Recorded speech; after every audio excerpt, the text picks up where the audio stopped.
3, go!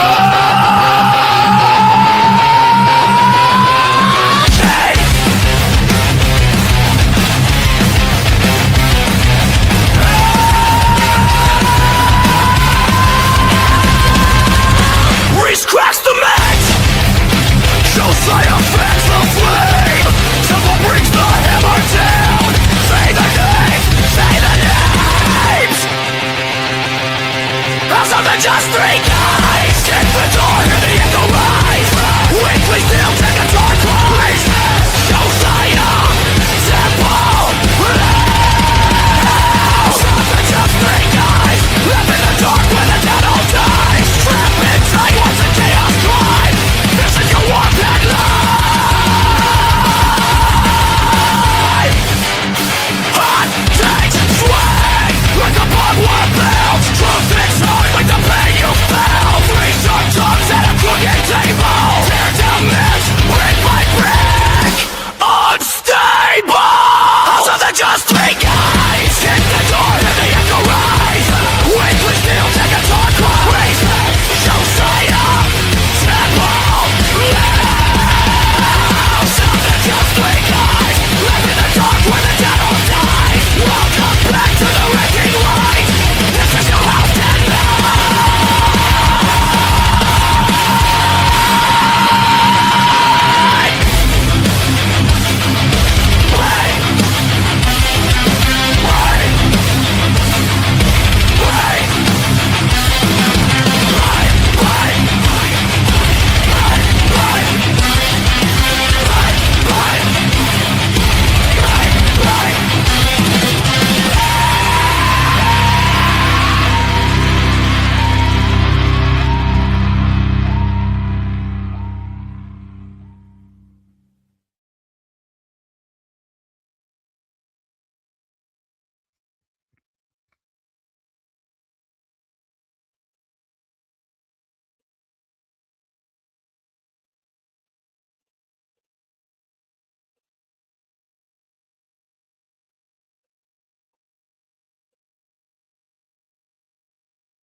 Good afternoon, everybody. 5:30 in the afternoon. On time.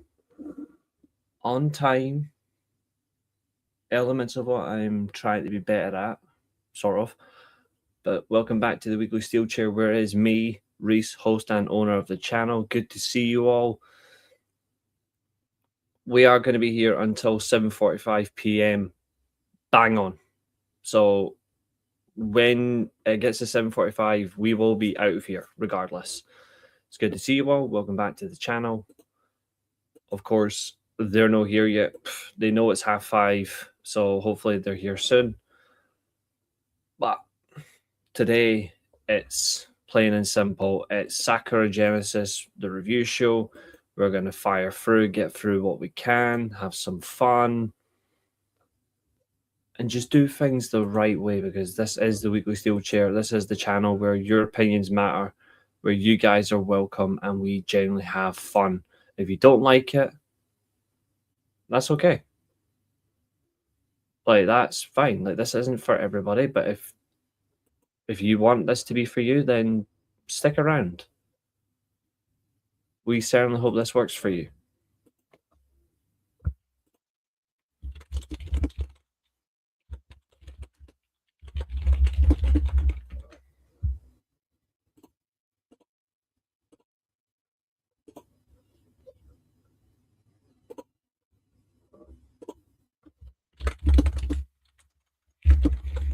Well, hopefully Josiah hurries up, because I've told him he's hosting, so where is the little shit? Because it takes the edge off me. He better show his ass up here.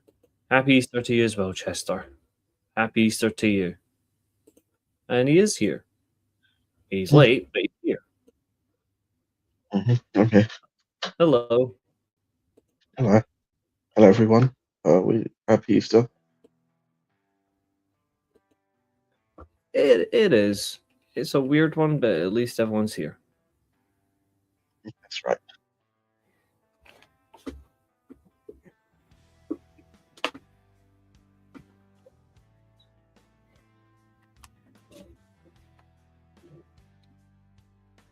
There is a lot to get through today. There's Mm-hmm. There certainly is. There certainly is, and all that matters is you guys tune in, have fun, and respect the channel. Like, I feel like this has to be reiterated massively today. Definitely respect the channel. Respect who's actually a part of this channel because it's important. But I beg no bullshit today from anyone, please. None of your bullshit. I've got no energy for people's bullshit. What's up, Carl? How you doing? But we have got a lot to do. We have the World Prediction Series, of course, to discuss as well. We've got a champion to confirm. Very close race as well, I will confirm. It was very close. Oh, if I go through it, I'll just get annoyed. I feel like if I mention it, I'll just get annoyed. And also, it's been really weird recently amongst, like, our resources that we use. Like, it's been really weird. Like, the Discord's been weird. Everything else has been weird. People are being indifferent. People lying about who they are. I can't have that on the channel, so I have stripped people of privileges for this, and they're not getting them back. So there's a hint about changes I've actually made to the channel. So if you still have a shield, then there's a hint. But I just want you guys just to be remembered that this is a channel that's meant to be for people. It's not meant to be a zone where you can take the piss out of people and exclude or lie about or of anything. This isn't a place where you decide all of a sudden where you're going to fuel your personal agendas. We got someone in the chat called Armor of God. I mean, don't take this the wrong way, and I say this with respect. I'm non-religious. I don't particularly stand for or agree with any religion, except maybe Buddhism. But I'm non-religious, but I respect people's opinions to religion, respect people's opinions to faith and beliefs. So to yourself, happy Easter, and obviously to your own views, of course, I respect those just as long as you respect mine too. And Josiah's as well. Because Josiah's faith is simple. We have one God and his name is Sanada. He is the God of the Steelchair. He is our God. Hello, Tammy. How are you doing? Roisin as well. Hello. Happy Easter to you. Cause carnage, cause havoc. Send your husband here so we can speak, or should I say take him to wrestler's court. Because people won, sort of. I won. Well, someone did win this time. Yeah, of course. Like, I didn't win the predictions, so I can confirm that. But I won. Josiah won. Tammy won. The people of Earth won. The people who stood for truth, justice, and the Callum Newman way. We were vindicated. So today we're going to take one man to court, and we are going to put him on steel court. He is going on the steel chair, and he is going to be judged accordingly. And we're going to ask him about this, and we're going to have fun with this. Because again, this is not about targeting or bullying. This is simply entertainment. Something that you don't see in WWE, for example. So there's one to you. Or TNA, apparently. Or you definitely don't see it in TNA. You definitely don't. All you see is troubles and torture, and not the kind that I advocate for. But we'll get to that. So, first things first, let's reveal the predictions champion. Yes. And this person deservedly won this. They have been in a lot of predictions. They've worked hard. They gave good standout performances. So it's only fair that we play the theme that represents a victory. So let's do this It's funny, properly. I don't actually think they're here yet. No, they're not, but don't worry, because if they show, then we can run it back, or I can just simply tag them on Twitter. But, ladies and gentlemen, there's only one way to formally prepare for a predictions champion. Before I pass over to the host, I'm just doing my last parts of this evening, and this is how we do it.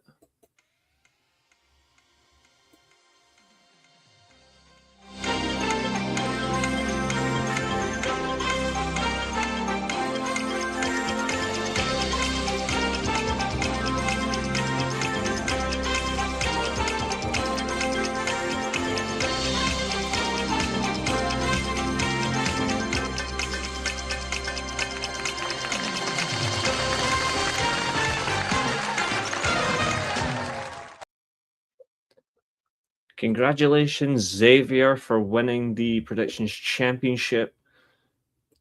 Very, very well done. Couple of results definitely tipped in your favor. I would say the one defining result for you that changed it was the junior heavyweight championship match on the road to Sakura Genesis. I think that's probably the one that tipped it in your favor, if I'm being really honest. But still, well done for winning this one. Larkbark, good to see you. Happy Easter to you as well, my friend. Hope you're doing very well. Welcome in, of course. But yes, your new predictions champion is Xavier. But which one will he choose? Will he choose the white strap, or will he choose the Jam Roly Poly Championship, as I'm calling it? We'll find out. We shall find out. But I suppose the best thing to do is ask the host. What does the host want to do? Because I'm not hosting it. I'm just sitting here. I mean, I chill. think firstly, I think we should actually show everyone what their results were. I agree. The highest score, by the way, for everyone who wants to know, the highest score was 6, which is not too bad. We had a lot of people tied on 5 points, and then there was a couple at the very end, and then one person who finished on 1 because they decided to play a horrible joke and then vanished. But I suppose that's kind of karma. I don't know. But we're there, at least. We're there. We're square, and we have fun. Mhm. But this is where we're at. So, Josiah, feel free to take it away. Okay. So we're going to start with the Road to shows. And the first of the matches that we're going to talk about here were the tag title match between Unbound Company's Robbie X and Taiji Shimori and United Empire's Francisco Akira and Jacob Austin Young. Mm-hmm. And this match is pretty much the quintessential junior tag title match. Lots of fast-paced action, lots of cool tag team moves, What's up, Nick? and just good near falls, loads of jeopardy. Weirdly enough, considering their heels, not a lot of United Empire cheating, Mm-hmm. but pretty much there is, and also a result that many people didn't see coming clearly. Mm-hmm. Well, a result that a couple of people didn't see coming. Oh, yeah. I didn't expect But I think, Unbound Company to lose at all. yeah, I didn't expect them to lose, and I'm glad that they didn't. Yeah, same here. But that is until we got to the post match where Kosei Fujita and he came out and basically decided that he wants another title match. Mm-hmm. What do you make of that? And this is something that I'm going to talk about once we get to finishing the junior heavyweight title thing, because it's a more of a grander problem that I have with this division as a whole. And that's something you did want to talk about today. Yeah. Completely understand that. But what did you think of? But what did you think of this match, as like just as a match itself? Just In terms of just the match, though, I did really enjoy it. I thought the tag team dynamic from both sides were really good. Sup Temple. I really enjoyed the dynamic between both teams. I thought both teams gave individual different elements to the match. Like I think, like for example, when Robbie X linked in with Jacob Austin Young, their chemistry worked really well. Whereas Taiji Ishimori and Akira's chemistry together was spot on. I feel like when Robbie and Akira linked up, or Ishimori and Austin Young linked up, it didn't feel as natural, or didn't feel as effective in contrast to what I've said prior. I do think, though, in terms of the result, it's the right result. United Empire at the moment don't need to win the junior tags. I feel like right now they need to focus on the heavyweight division, because if they want to truly establish themselves as the top faction in New Japan, they have to win the heavyweight championships first. They've already obviously come to it later on. They have nailed down the most important one, but for me, they can't be the top faction until they work all the way down. You can't go from bottom up. You have to go top down in New Japan. In another company, it makes sense to go bottom up to the world title. In New Japan, if you really want to prove you're the best, you've got to go from the very top. Yeah. But Because for also me, when it comes to it, there aren't too many junior heavyweight like things on the schedule. It's agreed. pretty much just the heavyweights with a couple of junior tournaments there. I also think as well, I don't know if you agree, but for me, the standout of this match for me was Taiji Ishimori. Yeah. Like, I feel like this is his year. And I know people want Akira to win the junior tournament, and I get it. Best of Super Juniors, it makes sense. But for me, if Taiji Ishimori does not win the Best of Super Juniors, then it's an absolute disgrace. I'm sorry, but he's been the best junior for me in 2026 so far. And he had a great 2025. If he doesn't get the reward of the Best of Super Juniors, then the tournament's a waste. And I know people want Akira because they understand they've got a story there. But for me, Taiji Ishimori has a story of claiming the junior title, and then he's got to do the one thing that matters. He has got to topple Despi and then focus on defeating United Empire after beating El Desperado in a junior title match where he's the defending champion. For me, that's Ishimori's story. For me, that proves Ishimori can then move up to heavyweight in the next couple of years. And after that, Ishimori can go for the global title. It's just what I think, of course, but it's what I think, though. I mean, if people want to disagree with that, I'm okay with that. But I just think Ishimori, for me, he's in that. I'm not directly comparing him to Kenny Omega, but like he's got that type of platform where we see where it's going, and unlike most wrestlers, I feel Ishimori will live up to his potential of junior to heavyweight, and he'll go the right path. He'll go global title, then he'll go world title. And he does give me the look of a world champion that's serious. Like, he gives me that vibe, you know? I can see it, but my only thing with that is I don't know if the juniors are in necessarily the best shape to lose someone as big as Ishimori. I don't disagree. Because I know you give the link to Kenny and how Kenny transitioned. I don't think that they trust the juniors now as much as they did back then.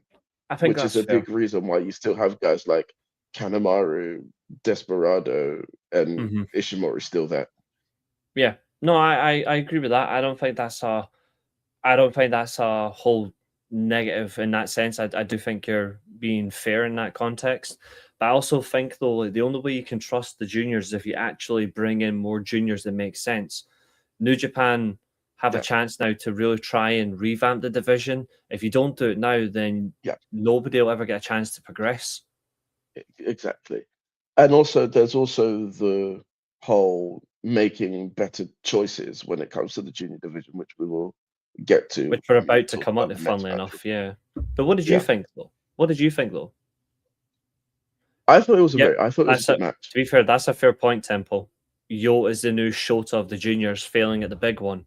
No, to be fair, Shota Umino has proven that he is a failure at title matches. He is 0-11 in title matches. Yo really has lost out big time. He should have won. He should have won at Road to Sakura Genesis. To be fair, Dookie did show up and Dookie absolutely dominated. But as we all said in the preview show, if you don't give Yo the chance now, you may as well never push him again into a title match. You can't keep rewarding failure. It's like telling Arsenal fans, you are going to win something. No, you're not. Yeah. And I guess now that we're talking about it, this is something that we can just roll into. Yeah. The fact that Yo challenged and failed to beat Dookie. I think like Temple saying if Yo doesn't win the juniors title, then it's pointless. I think it's plain and simple. I think they've decided that Yo is never going to win it. It's like Finn Balor regaining a world championship in WWE. Like, it's just not going to happen, so people need to stop begging for it. I'm at that point now where, like for me, the preview show on Friday, for me, was almost like it was my... I've not given up on Yo as a wrestler, but I've given up on Yo as I will gladly want to see a singles title on you. I'm done. Yeah, I'm done. Yeah. I will never predict it again. If Yo's in the match, I'm going to predict him to lose. Yeah. Because that's the only bit of evidence that we've seen this. Yeah. And it's a damn shame because Yo is absolutely fantastic. Especially with the fact is, like, because we saw it as well in the build-up, like, Yo and Sho have a great story together that necessarily doesn't need to be a championship story, maybe not, but I actually think it deserves to be a championship story. Sho versus Yo was last year. It wasn't the final, but it was last year. Yeah, it was really good. It was set from the year before though, so this is 2 years. Yeah, this is like 2 years in the making, and they fucked it up. Yeah, and it's the same problem that I have with Master Water, where they do all of this building up to him, and then he loses as well. I don't know about you, but I'm getting sick of it. There's another great junior wrestler I like. Well, he's actually a bit of a hybrid of junior and heavyweight, and he's in Noah. But it's sort of similar for, like, you build him up really well, and then you fuck him up, and then you build him up again, then you fuck him up. Yo and Sho and Master Wow all remind me of Tetsuya Endo. I love Tetsuya Endo. I've raved about him on the channel before. I think he's a phenomenal wrestler, but if you are not going to back him, and to be fair, he's been a champion before, but they never really got behind him where you believed it was going to be a run, and then they threw away on him. So I have the same vibe to them as I do Tetsuya Endo, and it's a shame because out of all of them, I think Tetsuya Endo is better out of all four. Yeah. And this is my point that I wanted to make with the junior divisions. Yeah. I'm tired of the same people that you want to see win the titles get built up to be able to challenge for the titles, and then you don't pull the trigger on them and they all the way go back down to square one. That was Josiah said best Super Junior winner, but I definitely said G1. I absolutely said the G1 part. But yeah, Josiah definitely mentioned we mentioned both of them actually, to be fair. But yes, you're completely spot on, Temple. Yeah. They can't always win the title, and they shouldn't. But but the there problem are some who should. And the problem is, particularly with the junior division, is that the person that wins the best of the Super Junior always loses. And that kind of takes away from the tournament, because, like, what's the point? Unless you're Hiromu Takahashi, or if you're fucking Jushin Thunder Liger or Prince Devitt, to be fair. Yeah. But recently, you're 100% spot on. Yeah.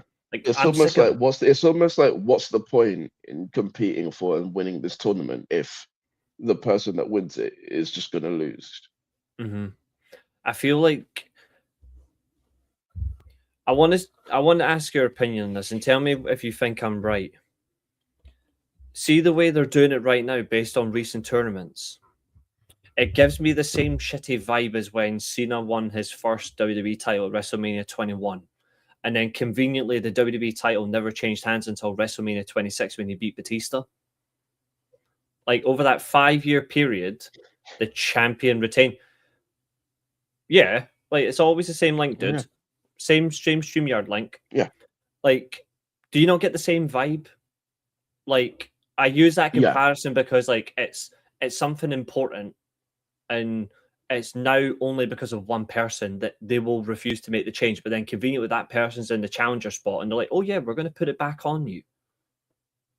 No, although to be fair, John Cena was in a title match where the champion retained. Yeah, but I'm talking about like in a one-on-one situation as well.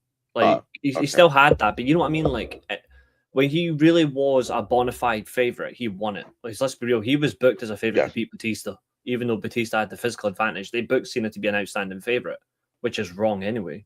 But you know what I mean? Like in matches where theoretically he didn't deserve to win. Like, did he deserve to beat Triple Beak?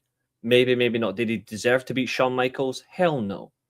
Did he deserve to win against Orton and Triple H? Thankfully, he did not. He took the pin. WrestleMania 25, he was in the WWE title match, but it was Orton versus Triple H. The challenger should have won. Conveniently, he is a one-on-one challenger 5 years later, and he wins it against someone who was a better talent than him. Yeah. So I look at all the recent winners of the Best of Super Junior, and you think about that, they've all been directly better than the champion itself. Like, I'm actually going to bring up like the recent winners of the tournament, right? And I think it actually genuinely will justify my point. And also, congratulations to Nick Wayne and Jun Kasai for being the final 2 inductions to the tournament. Yeah. Especially Jun Kasai, right? That's going to be wild. Yeah. So let's look at this in a nutshell. Unfortunately, it's Wikipedia, but I have no choice, folks. All right, I apologize. Don't get upset. Don't get upset. Just be yourselves. I'm going to share my screen. Exactly. I'm going to share my screen. I'm going to prove a point. And then Temple should be here very shortly anyway. So, share screen.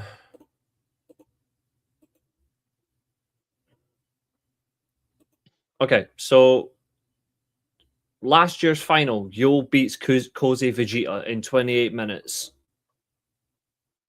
Mm-hmm. And then he doesn't even beat the champion. Like, he fails to beat the champion. 2020. I don't even remember who the champion was. Was it Desperado? It was Desperado, yeah. Okay. So that was 2025. 2024, Despi pins... Oh, wait, no, sorry. Despi pins Taiji Ishimori. So Despi wins that. But he beat Sho, I believe. Yep. Bushi was supposed to be in this tournament as well in 2025. And it didn't go well, but we had Robbie X, so it's okay. And that's kind of led to the whole Robbie X that we have now. Yeah, thankfully. So you've got El Desperado in 2024. 2023, you've got Master Wato beating Titan. Titan. Which was, to be fair, Titan just sounds better than Titan. Titan just sounds like he's been... I thought Titan was going to win that year, mate. To be fair, I didn't think Master Wato was going to win. To be honest, see, that year, I genuinely thought it was going to be Leo Rush. Even though Mike Bailey was outstanding, I thought Leo Rush was going to win it because it made sense. 2022, Takahashi beat Desperado. 2021, Takahashi beat Yo. He did it 3 times, didn't he? Yes, that was nearly 40 minutes, that match. Then Desperado beat Takahashi in 30 minutes in 2020. Shingo Takagi beat Will Ospreay in 33 minutes in 2019.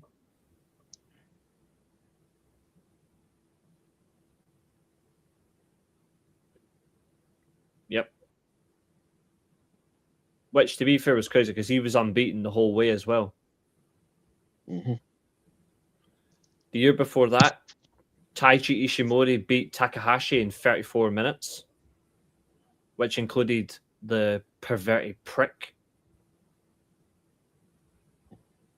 I would have absolutely killed him if I seen him in real life. I'm not even kidding. And then the year before that, Ospreay beats Kushida. Like, each single time, I mean, to be fair, the year before that, Will Ospreay lost his first final against Taguchi. But see, in that entire period, you can't tell me that the winners of the G1 were definitely not better than the champions. They were 100% better than the champions, and yet the champion continues to win.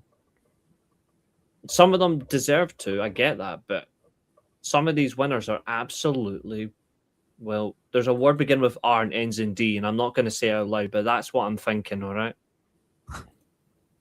I'm not saying it on this channel. I hate that word, but it's the only word I can think of. Pathetic. I'll go with pathetic instead. That's a more valuable word. Yeah. But yeah, continue, Josiah. Good to see you, Temple. Carry on, Josiah. So that was my first. That's my first gripe with the whole building people up to lose. Yeah. My second gripe, and this one is the more apparent one that I've got with this division, and it seems to be only specific to the juniors. It's always the same juniors, whether it be singles or tags, going for the titles, but there's no variation. And what do you mean in terms of like not changing up, or they're not? Yeah, making it's like it's always the same. Maybe say 2 or 3 junior heavyweights going for the junior heavyweight title, and it's only the same, maybe like 1 or 2, because they don't have that many tags anymore going for the tag belts. That's fair. And Temple, it's like, and it feels like it's a rotation, and no, I think that's fair. Temple, will you echo those statements, or do you disagree? We're talking about the junior tag division. Just both. the junior division as a whole. I think that the same people are just going for the same titles when it comes to the main junior tag division, and I know the rest that are not being booked in the junior heavyweight are just in the tags, aren't they?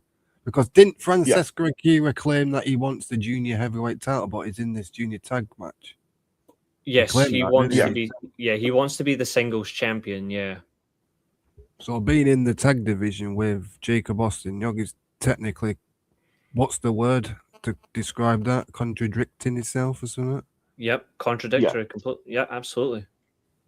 And this is, and the worst thing about it, I don't know if you lads agree, but it's not just the fact it's contradictory as well. It's the fact is like, if someone specifically says, I want to be a singles champion, and then they throw them into the tag scene, what does that tell you?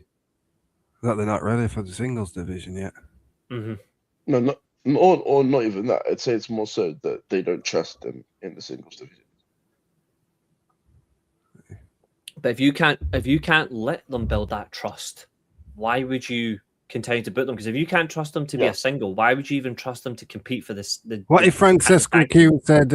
What if Francesco Akira went into the junior division, ignored what the so-called booker said, proved the booker right, and become the ace of the junior division, and he could go back to his owners thinking, "Yeah, look what I just did," type of thing. That's exactly what we're hoping for, and that's kind of what I'm hoping for with Taiji Ishimori. That's why I'm hoping that he wins the whole thing. But with Yo, it feels like Yo's too afraid, and that's why they don't. Yeah, I give up with him, mate. I think we've all unfortunately given up on him. It's a damn shame because he is outstanding. Like he is an outstanding wrestler, but they refuse to. They refuse to stick the rocket up his arse. He's technically like that saying, isn't it? The bridesmaid, never the bride. Yeah, he's the Pochettino of Japanese junior heavyweight wrestling. When it comes to Yo, the only point where you could have actually put the title on him, which made sense, was when Shaw was junior heavyweight champion. Yeah, because the feud was there. It was perfect. Was there to give Yo the junior title off his person who brought them both up, which was them together, obviously with somebody used to don't like, but No, I don't disagree. which was Rocky Romero brought Shoinyo into the New Japan through the Young Lion system. There was Roppongi 3K with Rocky Romero, where the Roppongi Vice turned into Roppongi 3K. Shoinyo was partners, Sho turned on Yo. And then the story was there when Yo joined House of Torture was Yo had to beat the bad guy Sho, as in like brother type of thing. But obviously they're not brothers really, but you know what I mean. But they're like blood brothers in a way. They're not brothers by blood, but they blood each other in terms of like they fight together, they train together, they work together, but they have fought together in the best way, and it's great. But I just hate the way that they diverted for this, and they diverted and put the belt on someone that this is going to sound incredibly harsh, but El Desperado has not deserved to be junior heavyweight champion since, in my opinion, 2021, 2022. Like in that couple of years where they had Sho as champion in that period and Takahashi, at least they bloody had stories that made sense. Desperado was just winning it because the fucker was going to compete in death matches, and they're like, "Oh yeah, we can have a junior heavyweight champion that's a deathmatch king."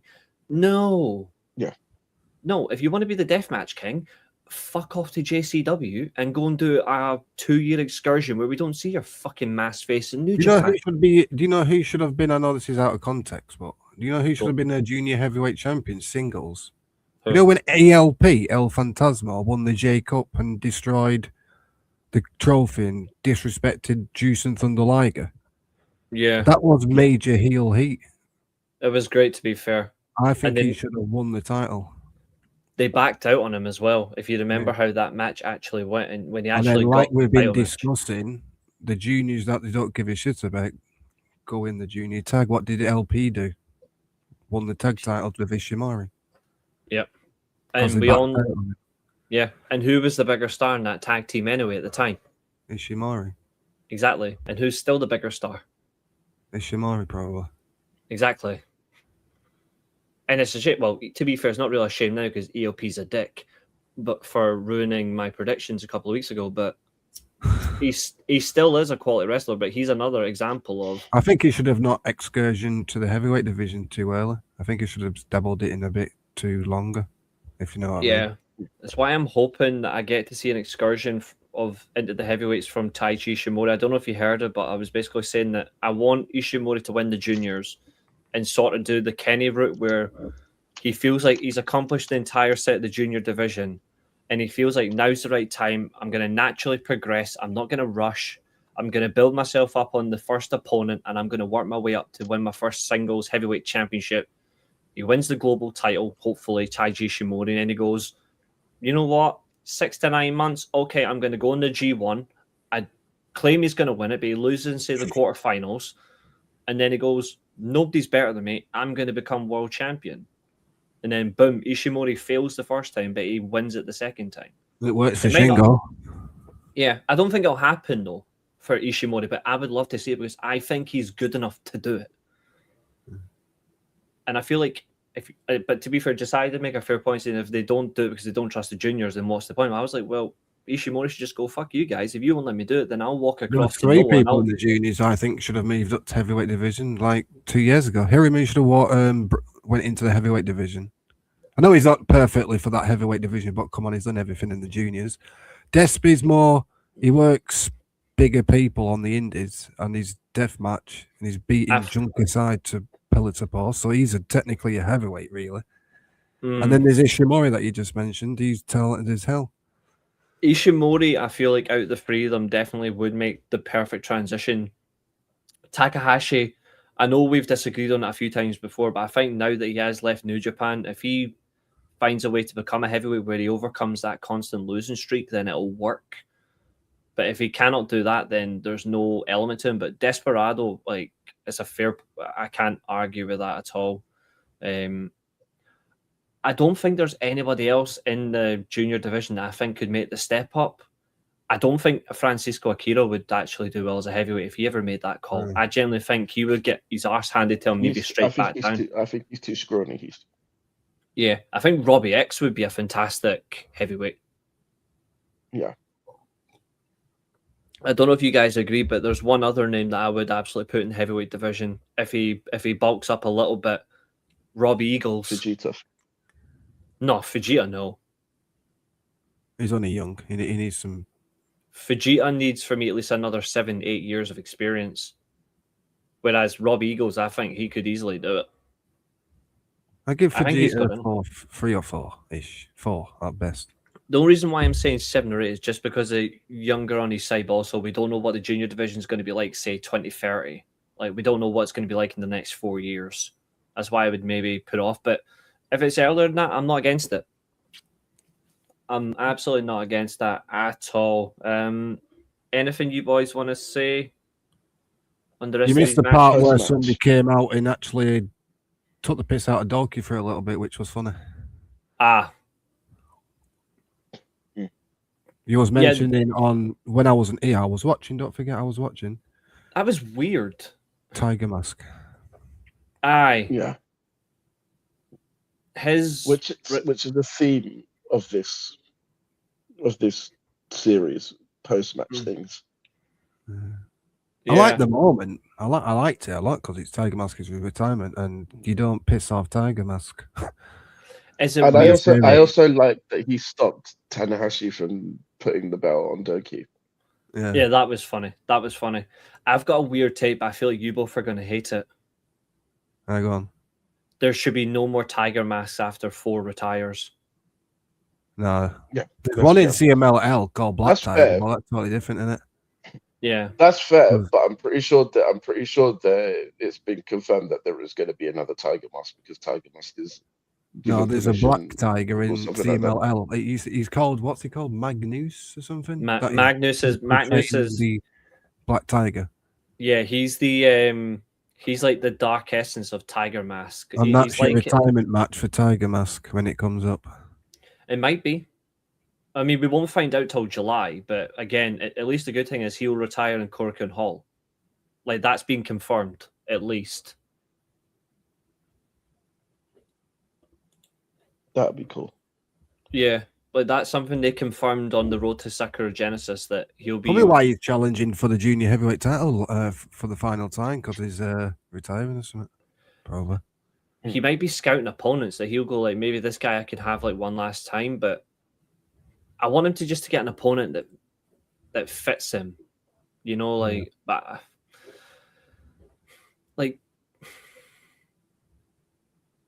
problem is, I don't know who you would give him as that final opponent. I mean, to be fair, Black Tiger would work, but I want it to be someone who just goes, you know what, this is not to mug him off. This is your last match in Korakuen Hall.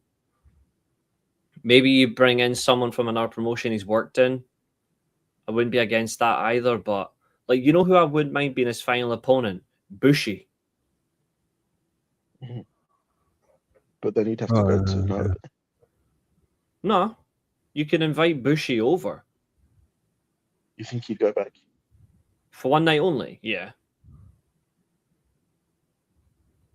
Considering what he's done in the last week or so, he would gladly do it. He's been an absolute dick. He's been brilliant, though, to be fair. Bushi. I did pitch where Hirimu would go. I would probably put him in Noah, tag him with Naito. I don't want to replace Bushi because Bushi's amazing. But what if Bushi actually trains the young guy that is with Naito now? A little bit of knowledge for the younger.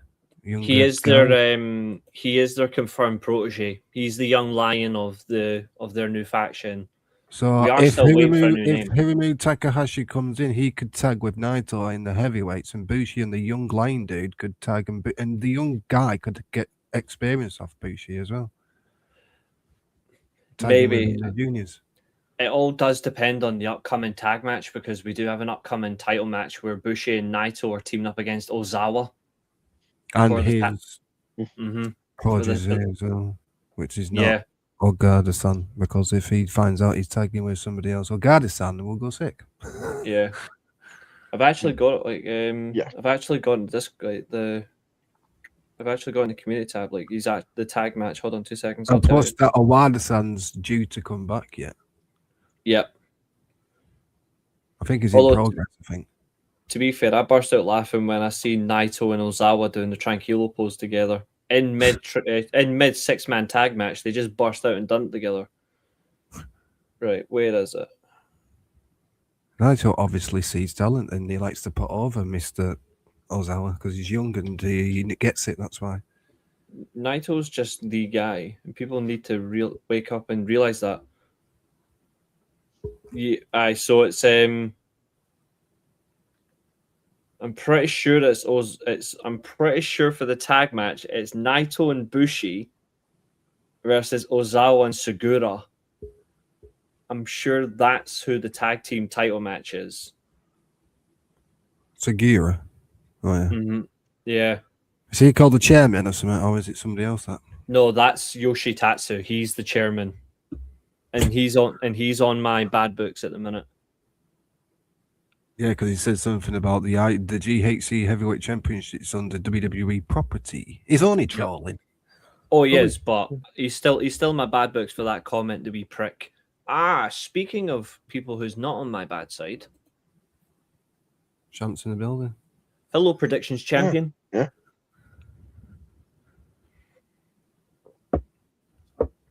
How are you doing, Xavier? And yes, he is the new predictions champion. So welcome in, my friend. Hope you're doing well. But I'm looking forward to seeing. I do think, to be fair, the next couple of weeks are big for Noah. Like, if they get this right, they will absolutely tear shit apart. But we'll see. But like, I just don't want them to waste Naito and Bushi's tag Are we not title talking run. about Jake Lee's absolutely amazing ring attires lately of the Joker thing? Oh, we will be bringing up, don't you worry, because he's really been nailing down his look, like that sinister, macabre version. Like he's not essentially being Joker, but he's been Joker the Crow. He's been all sorts. I think he's living into that character where he's showing he's unpredictable. He is that hyperactive, comedic psychopath. Aye. And the best thing about it is we all love it. Dave Meltzer hates it. That's what makes it perfect.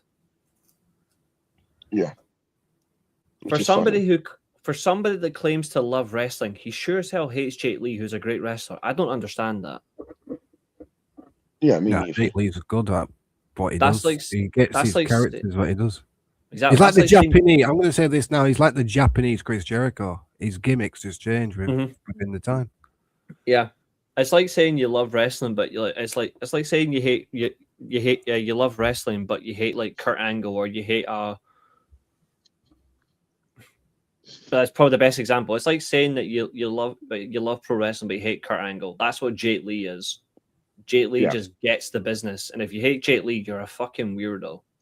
Or better yet, it's like saying you love wrestling, but you hate evil. If you hate evil, there's something wrong with you. That's why it's called evil, mate. You're welcome, Xavier. You shouldn't. To be fair, you shouldn't thank me. You won the damn thing. Everyone was, when I know I'm going off script, but didn't we all know that evil was evil? Hence the fucking name. Evil's just simply the best character in wrestling. Like I knew that he was evil in LIJ. I knew one day that he'd turn to the dark side, which he was technically in the dark side. He just needed to get out more. What Evil needed to do was realize, shit, look at what I'm wearing. I look like a court jester.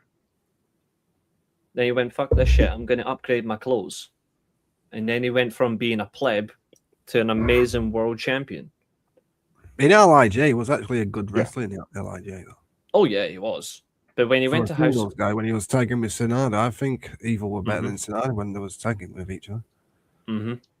Yeah. And I still think it's a shame that they didn't revisit that in House of Touch. I know, I didn't like that either. I wanted that as well. In the tag league, most probably. We'll definitely come to Sonata later on too, don't you worry. But anyway, Josiah, get the ball rolling. Main card. Right. Now, how do you want to do the main card? Should we just do the title matches and the important matches, or do you want to talk about the 8-man tag there with Aaron? Are we on Aaron Wolf's match next? To be fair, I did say you can host this one, so do it the way order you want. Okay, well, Like, you're in control. I'm in just that the vessel, case- making sure we run in on that time. case, I will talk about the 8-man tag, but briefly, because the only real thing that happened is Tiger Mask replaced somebody, and I don't think that Don Farley. Wait, no, Don Farley was in this match, Yeah, Don but Farley was Tiger Mask replaced Master Wato because of the Yes. whole challenge that he set for Doki. Yeah. But otherwise, that was just your typical House of Torture bullshit match. Yeah. Where Don Farley wasted everyone's time by existing. It was a bona fide handicap match. It was a bona fide handicap, yeah. Mhm. And it's a fucking waste Yeah. of time because when you had the two matches that were, if you look at the prediction, like either side of it, the two 6-man tags either side of it, they were far better to watch. The In their next own match, right. I'm Yeah. going to call out every single person. The next match, the 6-man tag with Ospreay, I'm going to call out everyone who says this same old bullshit about New Japan when we get into the 6-man tag, because I can't wait to do what I do right here. To be fair, I'm about to shock. To be fair, I'm going to shock all of you right now. I'm going to shock all of you right now by saying this. This was better than that. That one right here was better than this. Yeah. And not by a margin. It was better than it by a fucking landslide. Because That of right- that guy in the middle of the team. Oh, yeah. But also there's the exact dynamic of Takagi, Ishimori, and Robbie X is so much better than Yuya, Taichi, and Despi as formidable opponents. Yeah. That did not click for me at all. No. And it was clunky. And this match required Will Ospreay and Hanare to realize that Great Okan's got the brain age of a 12-year-old and Taichi's got the legs of a 100-year-old, and it was fucking boring. Can I just say something in my defense? Taichi is a member of Team 150, so True, I guess but that I won't. explains that. Yeah, I'll let it slide a little bit, but go on, mate. What you guys say? The 6-man tag, in my opinion, was better than the junior tag, or if you want to call it a fucking junior tag or whatever. What, the junior tag title match? The 6-man tag Oh, with you Taichi, Despi versus Ospreay's crew Oh, yeah. was better than Jake Lee's crew versus Unbound Company. I'm going to say why. The 6-man tag with Ospreay and company and his crew led into the main event, because they told a story Oh, yeah. in the main event Mhm. and in this 6-man tag. Where after the match, Great Okan and Hanare said to Ospreay, we do things differently now because you left AEW to AEW. We do things completely different. Ospreay was like, no, let's keep it calm. Let's go back and watch Callum Newman in the main event. So Great Okan and Hanare thought, no, I don't want to listen to Ospreay, which was a good decision. You might not like Great Okan. People love Hanare. Hanare and Great Okan said, fuck Ospreay. We do things what we want to do now because you left us for AEW. Yeah, that's fair. Okan and Hanare said, we do things differently now. Fuck you. Basically. No, I don't disagree. I do not disagree with that take at all. But I can also say as well, just to make a fair point as well, if you don't mind. Yeah. But you're saying this here was better than that. Okay. But it was better than that within that. I'm not saying the match was horrible. I'm just saying the storytelling in the 6-man tag was better than that one. The storytelling of professional wrestling was better. I do agree. But here's the weird thing as well. That individual story also lived up really well, but this story also tied in great with this as well, because it also ties into the main event. It's weird that you had two matches that also stems from one story and that junior tag that all cross paths into the main event. I don't think they've done it deliberately. I don't think they've done this deliberately. I think they've done it by. I think it's the fact that smarter fans can recognize it rather than I think it's happened in a way by accident. It's been done by accident, but it's been done perfectly. Where Great O'Khan might be slow in the ring. Yes, he's slow as hell, but he can actually tell his story in a wrestling ring. Great O'Khan. yeah, I won't disagree on that. Yeah, I won't disagree on that. But it is crazy that you've got two separate 6-man tags that have done really well based on the junior tag match on the day before, to then get to the main event that still told 3 separate stories to then tie in to what's following next. New Japan, for all the Japanese wrestling don't tell stories, they do. You fucking They told shit. 3 very stories in one stories. show. Like, if you actually look at it in context of how a story is told, New Japan over Road to Sakura Genesis, the Sakura Genesis pre-show, and the Sakura Genesis main event show itself, they told 7 stories, maybe. And Well, I mean, the main event confirm them had all. about 4 different stories in one, which we'll get to. 4 stories for the show on this show. They told 3 fucking stories in one freaking one round table, that I like to call, that led into the main event. They Which was perfect. What they basically did was, when you've got like when you set up a PC and then you go into your settings and it shows your internet, it shows like your main your main device, then it shows like your internet connection, and then it shows you're now connected to the internet. It does like the 3 lines. It does that. It has like the 3 points and it's got like line to line to line. New Japan have done it like that. And you can example is like, so here's the point. You've got me. I think Leeds have beaten West Ham, by the way. Who fucking cares? You've got right now, and Celtic could be in Dundee, but I'm not surprised. They're playing kids. It's what they do. You've so got that's why they like it so much. Then. Probably. Normally, I'm in the circle because I like the center of attention, but I'm not. You've got me in the square. Links to the circle, that's story number 2 or story 3, depending on how you do it. You then get to the rectangle where Temple is at the minute. There's your final stories, and they're all going to formulate to one big fucking chapter.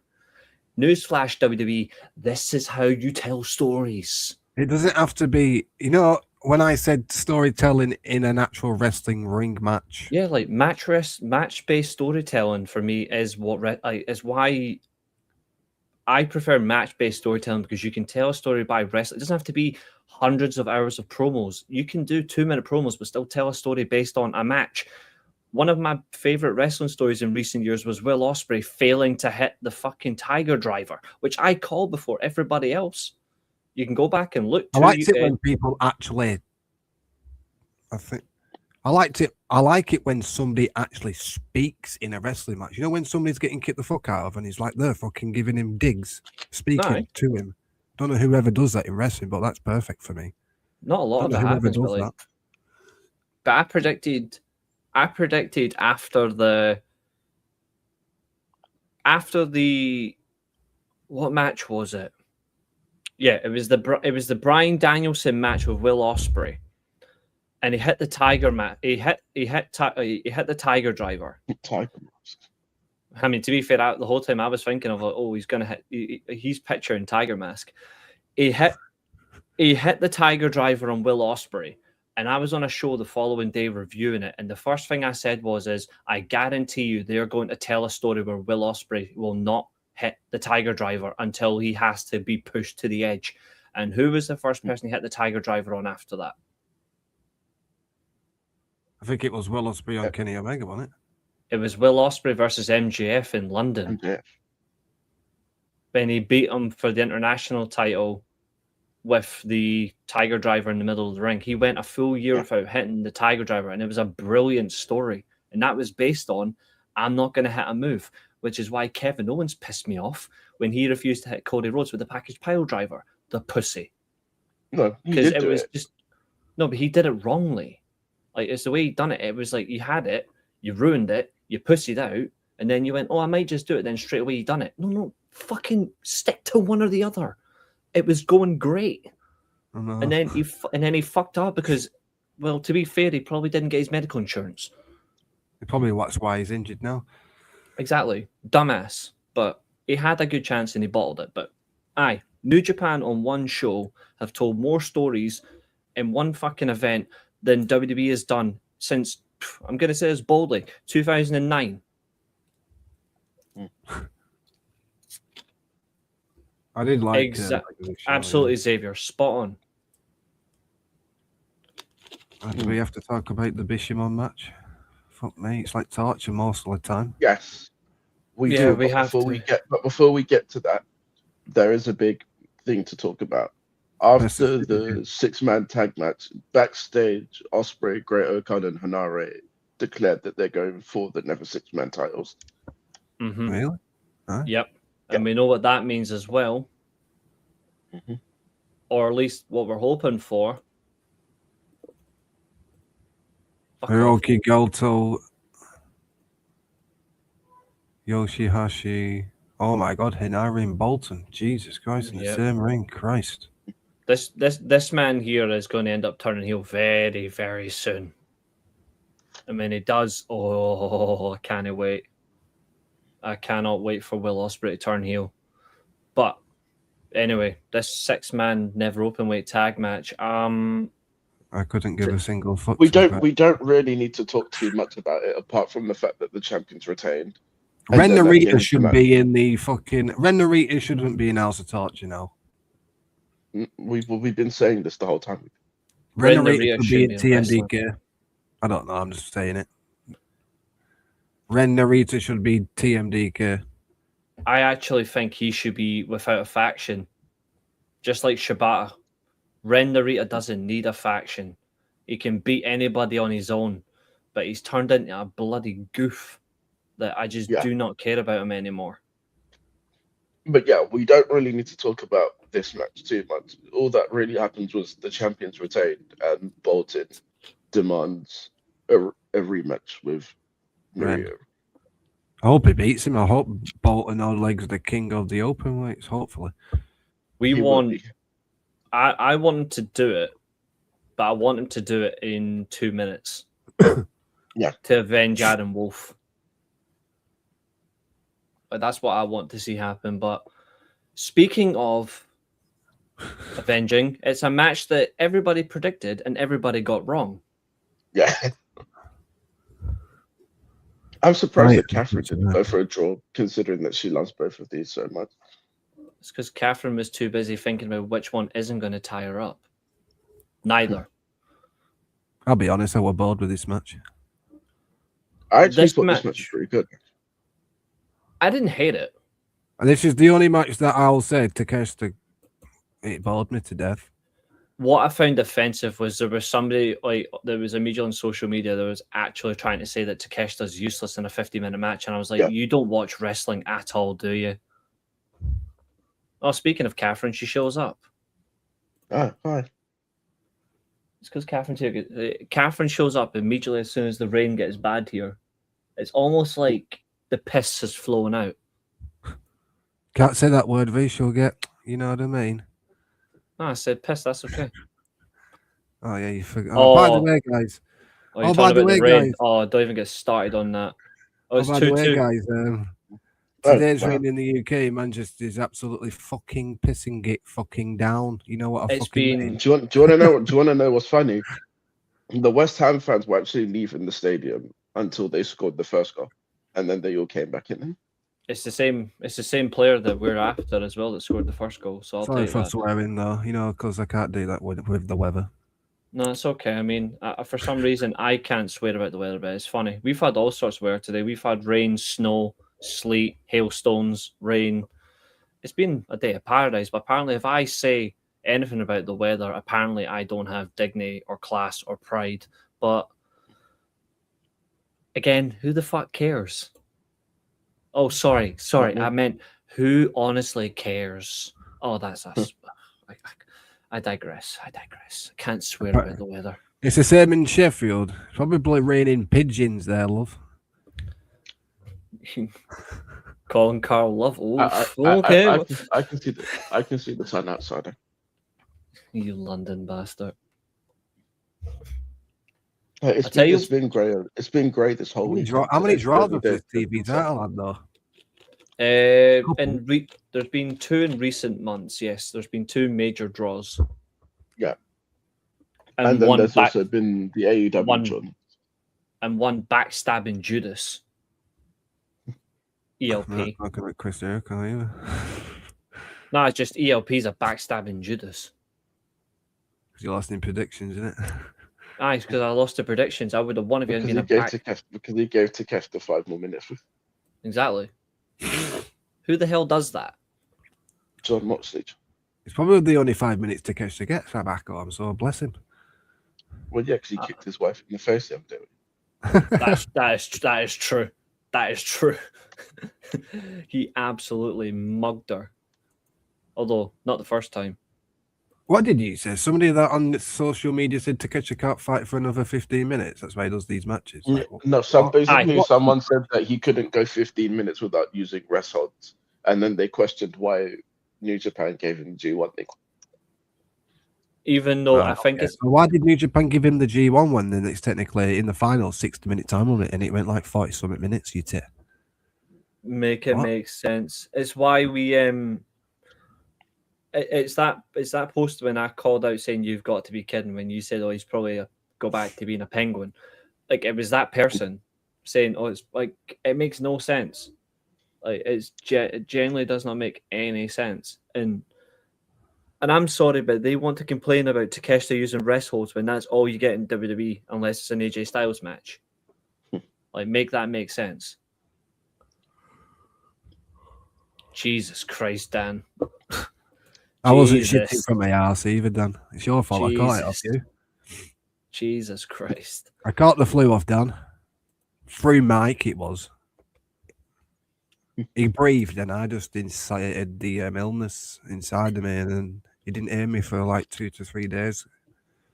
Fair enough. Dan's fault, basically. He was the last person I actually spoke to since I got the illness, so blame it on Dan. Fair enough. But yeah, Katherine, of course, you're live in over an hour, so I hope you're ready. 8 o'clock our time, 3 o'clock their time. No excuses. You asked for 3 o'clock, you get 3 o'clock. Well, I can't do 2 o'clock, so I'm at church. Who's next in line for the TV title? It's funny you say that. Very, Well, very, very, not very quite. funny. Well, not Very, not very quite. funny. Not quite. Next in line is Chase Owens because Yeah. he attacked Takeshita after this match. But who But is there in was- that but there was- mysterious mask that everyone in promotion land loves to fucking do, according to every promotion? Well, Josiah, keep your mouth shut because I have a good theory, and it's the only person that makes sense for me. Underneath the mask, it fits the guy perfectly. It must be. Hurry up and fucking let me. I said, let me share, you piece of shit. Come on. Why won't you let me switch tabs? Stop your bitching. I don't bitch, I boss. And you shut your hole. That's who's under the mask for me. It has to be Sanada. Thought it was going to throw a lengthy break. Wink, wink. To be fair, a lengthy break to him could easily just be a month and a half, 2 months. Well, he's To be been fair, gone he's for not- almost 4. Mm-hmm. I thought I had a theory that Okada's fucking with Takeshita still. I think if it is Okada, then fine. But I don't agree if it's Okada under. I don't agree if it's Okada under the mask because it doesn't fit his MO. Where at least with Sanada, it does make sense. The reason why I think, and this is why I was What gonna if bring he up- revisits the I pressed the wrong button, but he says, I pressed the wrong costume. I just No? feel like it doesn't. The reason why I don't think it fits Okada is Okada isn't about treachery. People have betrayed him, but he still beats people either clean or dirty, regardless, by showing his face. Sanada has betrayed every single faction he's been in, and there's even done that whilst being hidden in the shadows. That's why, for me, it makes sense for Sanada to be under the mask, because when he comes back, And I think Evil's going to be there with him. I don't think Evil's going to WWE. I think Evil's staying in New Japan as well. Sanada, I think, is the one that makes sense because Sanada's going to come back, lay claim to House of Torture, and then Evil's going to come back, and Evil's going to be the one that puts an end to House of Torture. But it's going to be him putting an end to it with Sanada beside him. I think Sanada's the first domino and Takeshita's the first victim. That's why I think Sanada's the one under the mask. It fits him more because technically you got a point because that was introducing the members in Los Ingobernables de Japón. Yes, originally. Exactly. Because when Naito made it, went from Mexico back to Japan, Sanada was in the same mask. Evil was, Bushi was, Andrade obviously was. And then remember how Shingo joined as well. Shingo came out in a hood and a mask. Yeah. Like it fit perfectly. That's why I was waiting to speak to you on this one rather than doing it over Twitter, because then I can go, this is why I think it's this. Because for me, that if it's not him, I'll be gutted. If it's Okada, for me, I feel like that derails their AEW feud. But then if it's not him, who is it? If it's not Sanada, it's Okada then. I feel like I like the way where Okada's just fucking with Takeshita to me. To the point where Takeshi's just gonna flip a lid, innit? And that's where you bring out the vicious side of Takeshita that beats Okada. Yeah, which I kind of I do understand that, and I do see where you're coming from in that way. But I think the only other person that it makes sense. But I like yours because it goes back where they all came from. Yeah, and that's why I want it to be this. That's why I want it to be Sanada more than anything. If it's not Sanada, I still think you can have a Don Callis family member, but I don't think Okada. I think the only other member of the Don Callis family where I would actually like it to be under the mask is Andrade. Because it fits into the old LIJ stuff. Yes. Okada would do it to his face. Okada would simply just hit a Rainmaker and deck him. Andrade would deceive him. Tranquilo, take your time. and it also ties into the whole United Empire heavyweights getting titles. Yep. Exactly. Andrade's like tranquilo. Now do you see why I want it to be Sanada more than anything? Like, it just makes sense. And unlike some people, if I'm wrong, at least I'll just say, you know what, I was wrong. But at least I've pitched something that makes sense. I don't see any other, like, apart from the Okada pitch, what I get, nobody else is saying anyone else that genuinely makes sense. Like, I saw someone this morning saying, oh, the one under the mask. I don't know why they even thought this. I saw someone saying under the mask that the person is fucking Takahashi, Yujihiro. And I was like, how can it be Yujihiro Takahashi? He has got no link. He's got nothing to do with Takeshita. He never has. Yeah. He never will. Well, they had a match the other day there. Yeah, but you know what I mean. Like, he's not going to be like in that backstory. The exact same mask that this person was wearing, Xavier, was the reason why LIJ formed back in the late 2000s. And it was phenomenal. It was a great build and it was a great development. And the lore's great. I hope this ends up with having House of Torture not anymore, please. I think it's leading up. I think that's what it's leading up to. That's why I think Evil is still technically with New Japan. He's just doing the same. He's just taking a break. This is his faction. It's only fair that he kills his faction. Or a close friend does it for him. Sanada. Yeah. If I can't kill the creation that I created, then my best friend can, Sanada. Yes. What if really Sanada was like the instigator of Evil's turn on Naito as well? Never know. Really? Long-term booking type of thing. Never know. That could be decent as well.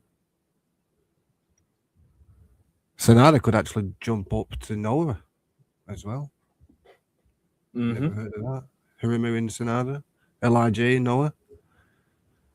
I can't see Sanada in Noah though. They did the same thing with the MASH things, revealing that young lion dude. Exact same thing if you actually look back and compare the masks to each other. Complete the same.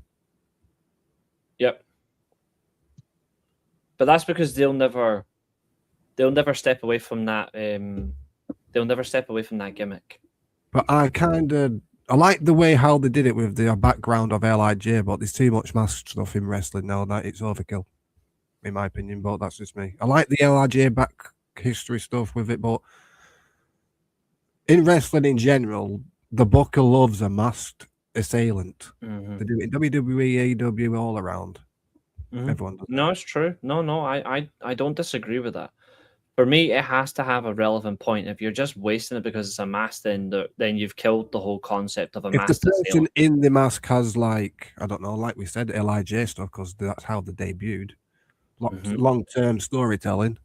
Yeah. Long-term booking. I hate that word, but you know what I mean. And then it's perfectly okay to do it. But if it's just the mask guy and it ends up being, I don't know, Don Farley or Dick Togo just in the mask pissing everyone off. It can't be Don Farley. That person too fat. is way too slim. Yeah. Or Dick Togo pissing around. Too fucking short. about. What if it's just Dick Togo fucking about? That'd be a well sniffer, wouldn't it? Dick Togo's too short for whoever that was. I don't think there's Yeah, genuinely. but always the anybody mask guy's not really the mask guy that you think it is, though. It's always switched around in sometimes. Well, I it is feel in like for New this Japan one is because yeah. So because technically, they're the mask not- guy there wasn't really Sonada. It was a decoy thinking it is. Oh, who do you think it is? Oh, I genuinely Because think it's the person not- that's in. I genuinely think the person that's in the mask will be the same person that's revealed. I don't think you'll see a change in the frame or the body size, body type. It'll be the exact same person. I think they won't change it. That's fucking shit, son. to be fair. That is what New Japan does well. To be fair, a master assailant, to be fair, in New Japan at least is the same. It's the same size, same weight. I know you can't see my face at the minute, but I think me and Reece have got the same t-shirts on. What the fuck? I don't know. It's up. Lost Ingonobles shit. Yeah, I'm wearing my LIJ shirt. Yeah, that I Yeah, bought. same, but I'm wearing the bought red it one. right. instead. I'm Yeah, I wearing bought the this red right. version. You know, the red writing version. Yeah, I prefer the black and white, but the red one's nice to be fair. But speaking of disappointments, Well, at least it returned. no, I'm going to speak about Rohoi Oiwa. Oh, Oh, what a fucking disappointment he is. well, what's wrong with him now? He was awful in that tag match. He was awful, and I hate the fact that he said, "Oh, I'm such an inspired submission wrestler. I have all of this," and then what happens? Fucking muggle. If you're saying you're XYZ and then you get humiliated, you are done for. Rohoi Oiwa, absolutely love the guy, but you have lost bonus points with me. He's got to redeem himself with me now. Awful performance against Knockout Brothers. Can we just say that Knockout Brothers are the best tag team in the world? Am I convinced to saying that, or am I just talking shit? No, it's a fair shout. They only have one competitive tag team like that can generally lay claim to them. So yeah, I agree. There's only one tag team. Who's that other team now? Naito and Bushi. Well, They're better than genuinely Naito and Bushi. Naito and Bushi are still genuinely one of the best tag teams in the world. But that shows how good Knockout Brothers are. I said there's no- probably, yeah. I said the best in my opinion. There's nobody in this. There's no one in the States that are as good as them. No one. No, That there's no one includes in AEW or WWE that are better than Knockout Brothers. 100% agree with that. I 100% agree. Even your beloved Young Bucks, FTR, your beloved Usos, if you fucking like them retards, or New Day. Who likes what other the teams? Usos? Fraxium. Yep. Like What other teams in AEW? I don't know. Did they even have a tag Copeland team? and Cage, Speedball and Kevin Knight. None of them. Many of these people. Jurassic Express. Yeah, none of them are as good as. None of them are as good as Knockout Brothers. The Hardys as well. Knockout Brothers clown them. Knockout Brothers should just go. Yep. You know what the Knockout Brothers should do? They should do what FTR did in 2022. Just go over and Just just go collect- worldwide. Just go and win tag team championships in front of them and just go, this one's mine, and that one is mine, and this one is mine, and that one's mine, and just hold them all and go, fucking come at us. We're the real belt collectors. No. Oscar holds all the belts, and then you get Utah Ice to say Bomber Clark every time.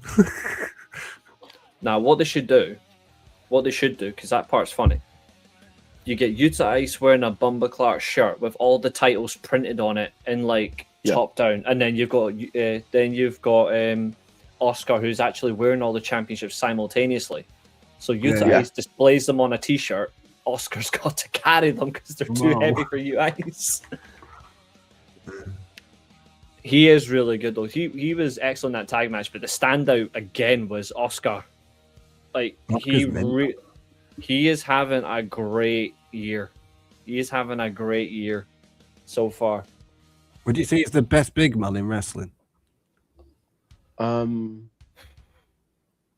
If you were going to put him in the top 5, would you be in the top 5? in the top 5, probably, yeah. Top 3? No, I don't know. No.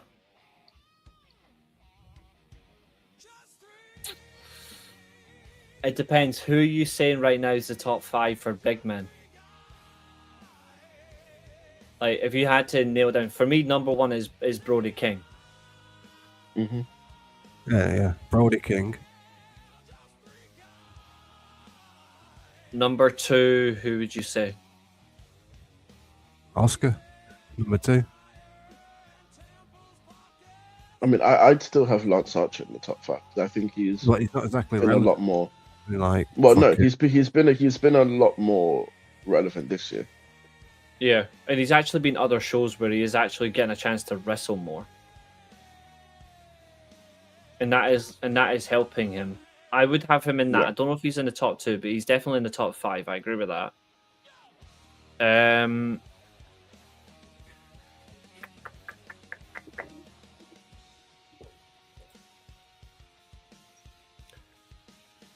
I'd say I would say Kiyomiya. I would say Kiyomiya and Noah. He's been bossing it for Team 2000. Yes, he is. Kaito Kiyomiya. No, Masaki not to me. Kaito. Yeah. Masaki to me. I'd say that. Yeah. As well. Okay, yeah. He's been killing it for Team 2000X. He's underrated as hell, him. He's awesome. He's awesome. Yeah, he's in my top 3, 100%. Would you class Alpha Wolf as a big man? Because he's pretty big. No, I'd say he's. I'm guessing he's like. I'm guessing you're not including Moose in this top 5. Oh, Moose can bend over and I can stick a fucking chair right arm and just chuck him in a canal. I think Oscar's 4th. I would say Oscar's 4th. I'll take that. And then I would say Lance Archer's 5th. I'll take that. Where would you put Jelly Roll then? Because he's actually been pretty. I will decent. kick you off this show if you say his name one more time. Fucking Jelly Roll. What are you playing at? That's I a mean, he's fucking not dessert I get terrible. from fucking Pound Bakeries or something like that. Jelly roll. Would you like a jelly roll? Yeah, fucking. That is terrible. Even for you, the trolling, that is terrible. He's actually not been terrible. He might not be. He might You not stop be it right now. over athletic. Stop it right now. Stop it. You are absolutely terrible with this. I'll finish with That this is sentence. shocking. I'll finish with this sentence. 3 celebrities in one of the biggest events in wrestling history. 3 celebrities. Oh, no, there's 4. No, 2 there's 4. celebrities, 1 commentator, and Aisha Speeden. No, you're missing one. There is another one you're missing. Some random I've never heard of called Lil Yachty. No, he is one of the celebrities that Tim mentioned. All right, fair enough then. I've been away for 2 days. Woke up once with my illness. I had a bit of a fucking scare of COVID, or whatever. But I didn't have a bit of stupid man flu. Came back after 2 days. Randy turned heel. Freaking Pat McAfee turned heel. Did a promo, which was I watched it and thought, I get what he's saying. He's technically taking the piss out of the IWC basically in his promo, but the wrong person said it. I'll say it now. The wrong person said it. It was horseshit. I swear. See, I better see Katherine actually. If I don't hear Katherine criticize Randy Orton on today's show, I will absolutely die I'll of just say shame. this one more time. We'll continue with the New Japan stuff, right? I'll say this. The delivery on that promo by Pat McAfee was brilliant, but the wrong person said it. Do you know who should have said it? Two people. Randy Orton himself, the 09 version, him looking into That's a it. mirror, or Kevin Owens. Because, yes, he's injured, but he can still speak. He's good on the mic. Could have used those two. Orton I'm 09 just looking not in the mirror, sure. or Kevin Owens. One of the two, not fucking Pat McAfee. You know, that's the whole thing. I generally just haven't got a clue anymore. I But don't have to do anymore either. that whole segment is why I'm not watching any WWE live TV for as long as I physically can decide. I'll make a call. I didn't Like, watch I'm wrestling for a good 2 to 3 days and then came back and I see all this online. I was like, what the fuck? It's generally been the worst week of wrestling so far this Apparently entire SmackDown was the year. worst SmackDown rating Yeah. in the world, and then Cody Rhodes started going on his promo, actually saying something about it. I was like, what the hell, man? See all the people as well. This is actually like something I'm not even gonna hold my hands. Like, I'm not even gonna care. See, for all the people that are just blaming TKO for this channel's not for you because you are brainwashed and I can't save you. Like, I'm physically making that clear. If you're blaming TKO for all of WB's bad crave, I do not want you anywhere near my channel. I do not fucking care. Like, I put on a tweet that I did. If it's the creative, if the creative is shit, it's down to the head of creative, not the overall company owner or whatever. If it's TNA, it's fucking Delirious, Silva, and Dreamer. If it's WWE, it's Triple H. If it's AEW, it's Tony Khan. If it's But he's Noah, in charge of it's Triple H, Matafuji. though, that's the thing, isn't it? He's TKO is in charge of Triple H. Whatever Triple H says, he has to go through TKO to even get approved. He is still head of creative regardless. He So should still be able is to present. technically saying, give me your creative, we will approve it if it's okay for live TV. That's what TKO is there for, I think, anyway. In my opinion, I just think TKO actually kind of fucking Triple H over. He will never be good enough, though. Regardless, he will never be good enough. And when people finally wake up and hold him accountable, then that company might actually get good creative and good product. Until that happens, WWE is dead. Like, plain and simple. Like, until that happens, I want nothing to do with them. WWE's already dead. There's 4 celebrities or 5 being on WrestleMania main card. Mm-hmm. Yeah. You know when I say And- it's Sesame Street? Now you don't understand why. This close to Mania as well is diabolical. Exactly, Carl. Exactly.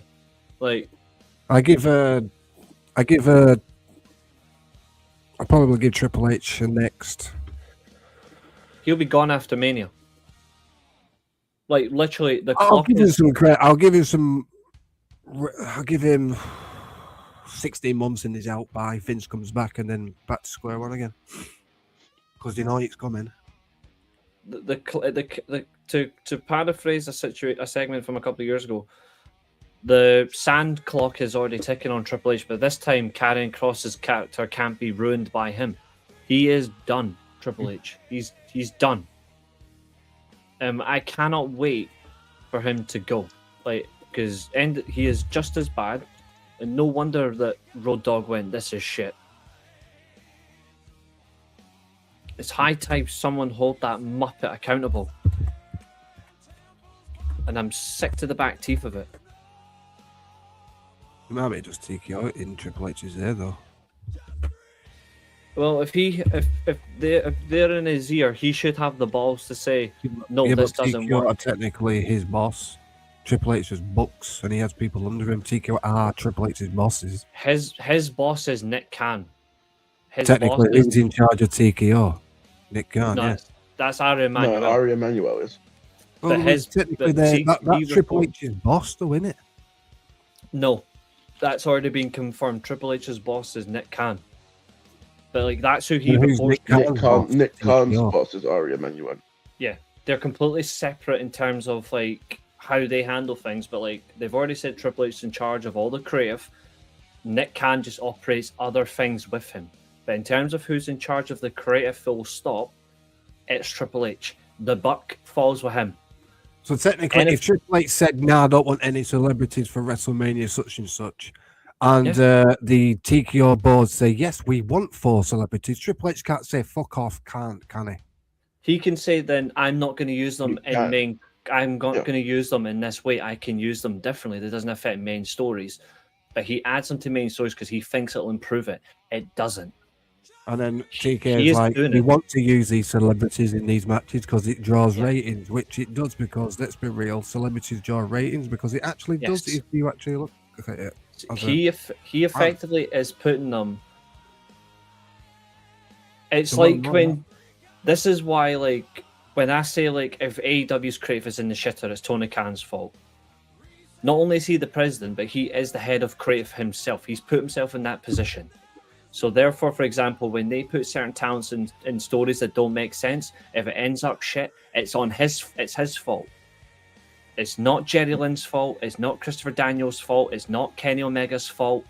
It's Tony Khan's fault. Noah's head of creative, the head of creative in Noah is Marufuji and Takagi. Takagi and Marufuji are the vice presidents of Noah, but they are the head of creative. If anything goes to shit in Noah, it's down to them. In TNA, the head of creative is Carlos Silva, the cuck of wrestling. It's Tommy Dreamer and Delirious. All 3 of them are in charge of TNA's creative. Not NXT's bullshit, although to be fair, they let NXT run roughshod on TNA anyway. But the creative problems in TNA are those 3 cunts' faults. Same with to be fair, Ring of Honor, even though Paul White actually runs it from a day-to-day basis, the problems in Ring of Honor is Tony Khan's fault. But they're actually doing relatively okay. So, apart from holding Athena hostage, there. Yeah, that's the only thing. But when I see people saying, "Oh, I feel sorry for Triple H," no. Why? No, no. He's the head of creative. That's the job that he's wanted since 2011. He's got the job, and he's done nothing with it since he got the job in 2021 or whenever he got the job. He has done nothing but being a failure. He's a failure. His creative needs to die. He needs to retire and fuck off to the White House and stay there. End of. Job done. Now fuck off, you bald prick. Well, it's not going to be as good as when Triple H is down and then TKO comes back, because you'll end up getting fucking worse. Whoever gets the job after him, I hope it's someone who has a bit of balls between their legs, and it's someone like William Regal. It's not going to change with him in charge either. It's just going to be TKO getting in his ear next. Oh, look at me. Can we have 4, 5, 6 fucking celebrities on the card next week? Can we get Eminem versus fucking Jay-Z, isn't it? But the reality is, though, it's not them in their ear. It's their company. But the only person who can effectively tell Triple H what to do is Nick Khan. But Nick Khan has said, "I don't get involved with him. It's just his creative." People just love to blame TKO because TKO set their ticket prices. Yes, they do. Well, the way I see it, TKO may be telling him that he needs to do this, but he listened, so he's just as bad. He's got no backbone, but it's his creative. He says himself, he is the chief executive officer or whatever it is of talent. That's his role. He's head of creative. But you can't create anything, me. Exactly. This is why people blame Vince. To be fair, even though Vince Russo and at times was an absolute melon, but he wasn't always head of creative in some companies. But when he was to blame, he still blamed him. Yeah. It's something, funnily enough, you said earlier on as a Twitter response to me, mate, and it's absolutely true. There's something that you responded to one of my tweets earlier on about going out to touch grass, and I responded to you by saying, I think people have just forgotten what it means to hold people accountable, or people need to remember what it means to make things different. People love to just say it's not this person's fault, it's someone else's fault. Hold the people in the jobs accountable, and if you hold them accountable, they'll start actually realizing, oh shit, I must do better. I don't know how hard that is for people. Like, it's almost like they're afraid to hold XYZ accountable. Like, the media are afraid to say it's Triple H's fault because they'll lose their You know press. what it is? They act like they're too afraid to call it up because they act like their opinion matters. But to they'll these gladly companies. call out someone else's fault because it makes sense. No, Yeah. just do it. Just call everybody out. It doesn't make you a fake fan. It makes you a real fan. I still think that Triple H is getting screwed. What happened to his NXT? Absolutely Is- bummed. His NXT as well. People, I'm gonna bring this one up as well. I'm actually kind of glad someone brought up his NXT. His NXT was just as shit. Like black and gold NXT. I'm sorry, but for me that was overrated. Like, and the reason why I say it's overrated is because you had months where the TV was good, the takeovers were shit. Then fast forward, the takeovers were good. Then the TV was shit, and then you had good months where both of them were great. The reason why he got less criticism for NXT is because hardly because the main anybody roster was was even worse. watching, and that as well. No, it's because the main roster was terrible. So anything I also- was better in comparison. Mhm. So technically, you're saying that mostly NXT takeovers was shit or there was good. The weekly shows were shit or good. Technically, that's like this day and Yeah. age is AEW then. Because most of Anything- the pay-per-views are good. The pay-per-views Yeah. are shit. The weekly Yeah. shows are shit. And Yeah. the weekly shows are sometimes good. Absolutely. But if it wasn't for Vince McMahon getting his dirty hands on NXT Black and Gold, destroying what Triple H created, having Triple H fucking go through all the fucking heart disease crap, what he ever had, the heart thing, what he ever had, I don't know what he had. If it wasn't for Vince doing that to Triple H wouldn't be doing what he's doing now in this pressure. I know what NXT Black and Gold was completely different to what it is on the main roster. It's a big stage between the NXT Black and Gold to what the main roster is now. Yeah. It's totally different. I Of get course. that, but with all the Triple H hate, Vince McMahon technically said this: if it isn't my creation, let's kill something that isn't my created, what I didn't create. So Vince came into NXT Black and Gold, what Triple H built from the ground up with Dusty Rhodes, Shawn Michaels, Matt Bloom, everyone else. Yeah, absolutely. And said, Like- hey, let's destroy what Triple H created because I didn't create that. So Vince came in, destroyed Black and Gold. Triple H went and had that heart disease stuff, which, Yeah. in You're- my I agree. opinion, caused that through that. Mhm. And then all the emails or whatever what went on with the all weird shit about that woman and Vince went out. Vince got fired. Triple H went in charge. Yep. And then TKO got took over. In my opinion, TKO said, Triple H, we're doing this or you're out. Basically, our rules are out. Triple H got in charge of the booking. TKO said, I want all these celebrities because celebrities draw money. Triple H is okay, whatever, because TKO is in charge. Triple H he's got all this stuff, like, he's really like, what? He's still Stressed as fuck, basically, doing all this stuff He's- because TKO's saying, oh, let's just do this. But the reality of it is, though, is he is still responsible for all the creative. He's still responsible. And it's even funnier that one of his best friends who used to be in WWE said the exact same thing. They said, Road Dogg said it. Him and Triple H had disagreements about how talents creative are used. And he's like, you know what? I'm out. The reason that is because There- Triple H there has you been go. around his father-in-law for too much time, and he technically just what's the saying? He's He, got no he original actually technically brought in Vince's habits. Basically, Triple H did that. Triple H has got no individual thinking.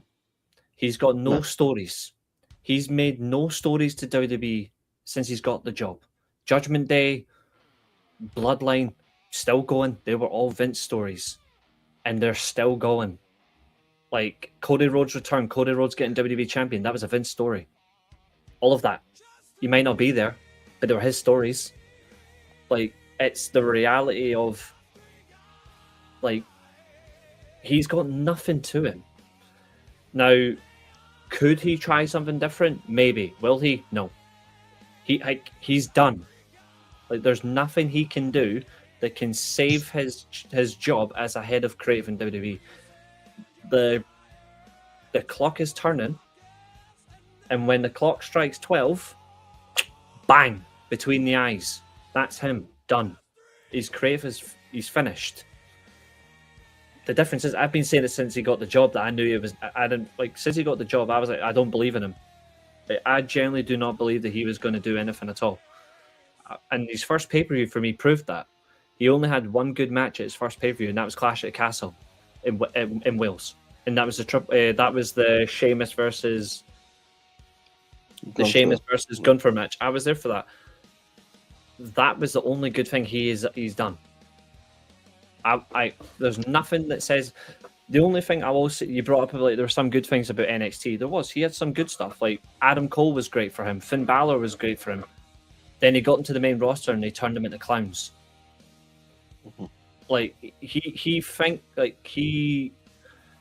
he had nailed on, and then it's almost like he just ruins things, and it's a shame, because some of the talent NXT that he had were genuinely great. It's just the consistency of the booking was horseshit. Yeah. That's why I don't care about NXT Black and Gold. The only part of NXT Black and Gold I cared about was maybe the first 2.5 years. And then after that, I just wasn't interested. The Undisputed Era saved NXT Black and Gold for me. The reason why everyone liked Black and Gold, because they got sick and tired of main roster, Vince. Oh, the main roster was horrible. The only good part about that main roster during Black and Gold era for me was either Seth Rollins and AJ Styles. Yeah. That was it for me. Rollins, when he was doing TV matches and pay-per-view matches every week as world champion until he got injured, and AJ, that was it. Right, shall we get into the rest of the Sakura Genesis review, man? Yeah, because we don't actually have that much time now. Yeah, we've only got half an hour. Actually, I wanted to answer one question first from Fernando. Says, why won't New Japan do weekly shows for television? It's not their style. Talent. It's not their style, is it? Plus, they don't have enough talent or time. No, I'm not drinking cola. I'm drinking tropical Pepsi Max.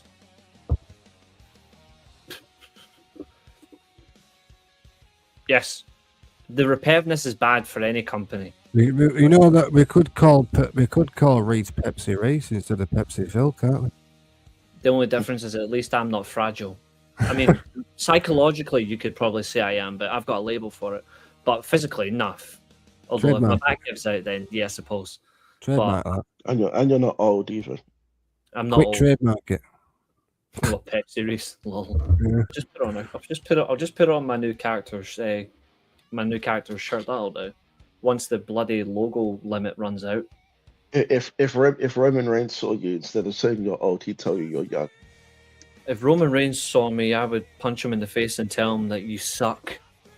and then I would say, Billy wants you to touch him again.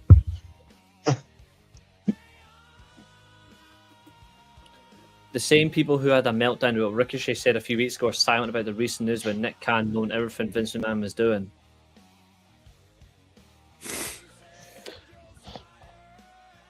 To be fair, you kind of have to take everything that she's saying with a pinch of salt, and you've also got to consider the timing of when she's saying it. Yeah, and also there's one other thing as well that really has to matter.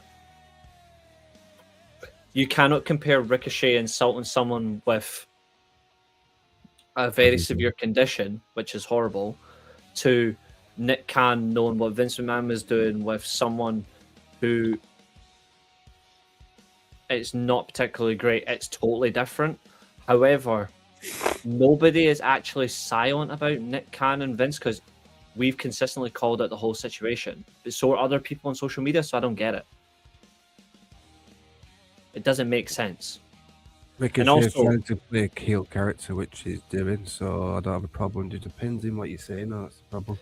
And also, here's another thing. Janelle Grant is not as innocent as people claim.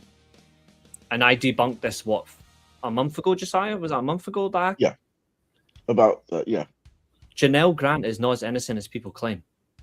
And neither is Vince, by the way. Like, Vince actually, to some elements, there's parts where Vince is actually innocent, and Janelle Grant is just a lying, money-grabbing bitch. However, there's other elements where she's genuinely in the wrong for what Vince did to her and Johnny Ace. They all have with each other, really. Yeah. She is guilty for the fact that she misled information she released to the feds, but also he's also guilty for the fact that he did a lot of shit that is genuinely disgusting to her and also the Ring Boys. Two wrongs don't make a right, but they're all bad as each other. And if you don't believe me, you can go and look. You can go and look. It is horrible. And if you don't need me to prove it, I can easily just get Katherine to give you all the receipts as well. She's about as old as the whole scab, does she? Yeah, pretty much. Katherine is old, but she at least knows what she's talking about as well, which is very essential. But anyway, why are we talking about this scandal? This is New Japan. Because Fernando brought it up, I guess. Cool. Anyway, let's get back to what really matters. Steelchair Court. But before I do that, we've got to... It's going to be absolutely fantastic, this. Can't wait to debate with you two. Yeah, this is what the podcast is all about. We're about to. The last... It's less of a debate and more of you apologising for half an hour. I don't need to apologise with the statement I'm going to tell you guys, because I have a point. You may have a point as well. This is what the podcast is about, so let's get to it. It's time for Steelchair Court, and there's only one sound that justifies Steelchair Court, so let's make it genuinely relevant.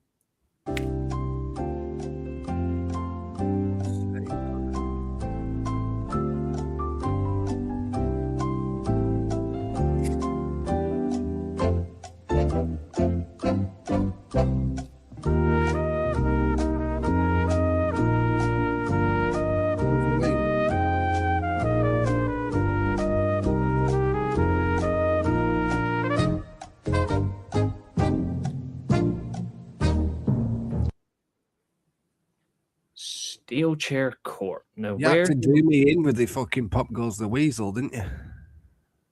Things have to be done. Things have to be done. Get into the debate, shall we? This is what we're here for, guys. So, yeah, all of that. You two first. The debate is quite simple, and I'm going to label it appropriate. Temple was right or wrong.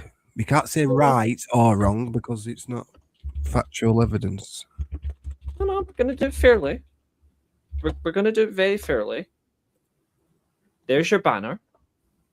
Wait, we're not going to be insulting you. We're actually going to do it correctly. The banner was Reece and Josiah right, or was Temple right?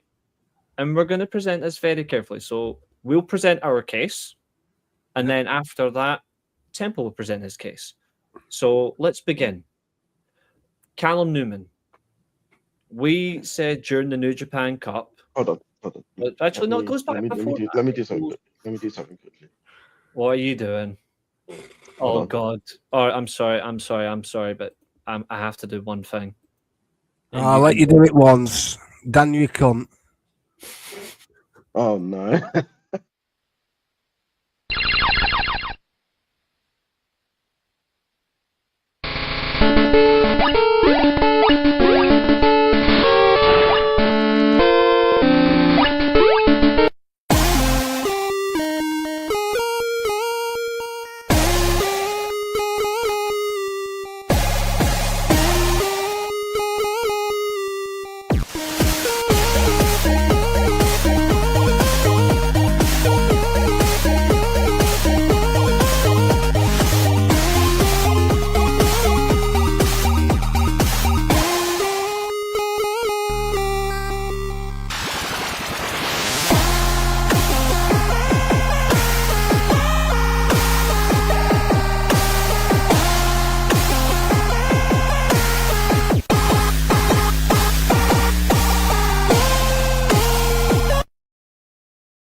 Whoa. No one said that. Where are you getting this from? No one said that. And if anyone has said that, then they're definitely bizarre. Anyway, what have you shared? Okay, all right. I'll let you have that one. Okay, now we said we were going to present a case, so let's begin. So this started timeline wise around Wrestle Kingdom. Yeah. Yeah, Wrestle Kingdom. We were given high praise to Callum Newman, to which Temple, Yep. fair point. I mean, it is his opinion. Got fair bit annoyed, very disappointed actually that we were praising him, overly praising him, I should say, because he felt that Callum Newman didn't deserve it, was being overly praised, overly pushed, and wasn't giving anything significant to His character. his character, which is very fair. To which I said, and I came back at you on this, and to be fair, we did it fairly, and we're going to do the exact same today. I came back at you saying, no, his Prince character is him all about taking control of United Empire after the departure of Will Ospreay, after he's went to AEW. It's about him now taking the fold and showing that he is the right front man, whereas Andrade is the financial backer. And you said, no, it should be Jake Lee. And I said, no, that's fair, because, again, we all like Jake Lee on this channel. But I said it makes sense for Callum Newman to be in charge of the faction, and you'll see why throughout the year. So then we get to New Japan Cup, where it does depend on where he gets. And this is where I will praise you. You said if he doesn't win this, then he's proven you wrong. He's not going to be anything. To which we came back on saying, and if he wins the New Japan Cup and doesn't win the world title, then he's going nowhere. To which we came back at you saying, even if he gets to semi-finals, that's still enough to prove that he's got the potential to be a top star in New Japan, provided he continues to evolve his character. And to be fair, I think on all elements, he's proven us all right. So, well, he's proved us right, and he's kind of proved you wrong and right at the same time, Temples. It's kind of funny. Yeah. So, he's now won the IWGP Heavyweight Championship. The youngest ever. Yep, yeah. He smashed Shinsuke Nakamura's record, which was set 23 years ago, which is outstanding. He's now, which is kind of ironic because he's 23 years old. So Nakamura's 46 years old. Exactly. So Callum Newman has won the New Japan Cup. He's won the title from Tsuji using the low blow as well, which is elements of a heel, which I'm really grateful for. He's done a Naito. He's done a Naito, which is exactly the best way to win a championship in New Japan. At which point, he's now shown why he's the rightful leader. He's now shown why he can now take United Empire on to be the top faction as a heel faction in New Japan. And he's done it a year in advance of what I'd hoped. So I'll let Josiah add to this, and then we'll let you have the floor. So Josiah, continue. Right. So my first point here is, you said all the way at the start, this man has no character development. At the start, he didn't. But throughout the whole of 2025, that was essentially his character development. 2024, go on. 2024, he was the young boy. 2025 was where he won the tag titles, and then Jeff Cobb decided to leave. And at that point, that's where he decided that he was just going to take over and do things his way. And that's where his character began developing. And throughout this period, the 2025, I'd say the G1 is where you first started to see this more aggressive Callum Newman. He was outshone And by then two people. Like before, let's add Yeah. to this first. However, he was outshone by Yuya Umura and Drilla Maloney. Let's not Yeah. forget those two were our shining talents of the G1. Mhm. Before we say anything else, let's we'll, just make we'll that say clear. that. Yeah. But and as you can say, the reason that we're not talking about them is because this isn't about them. Yes. So yeah, the G1 was where you started to see the shoots of the prince, basically. Mhm.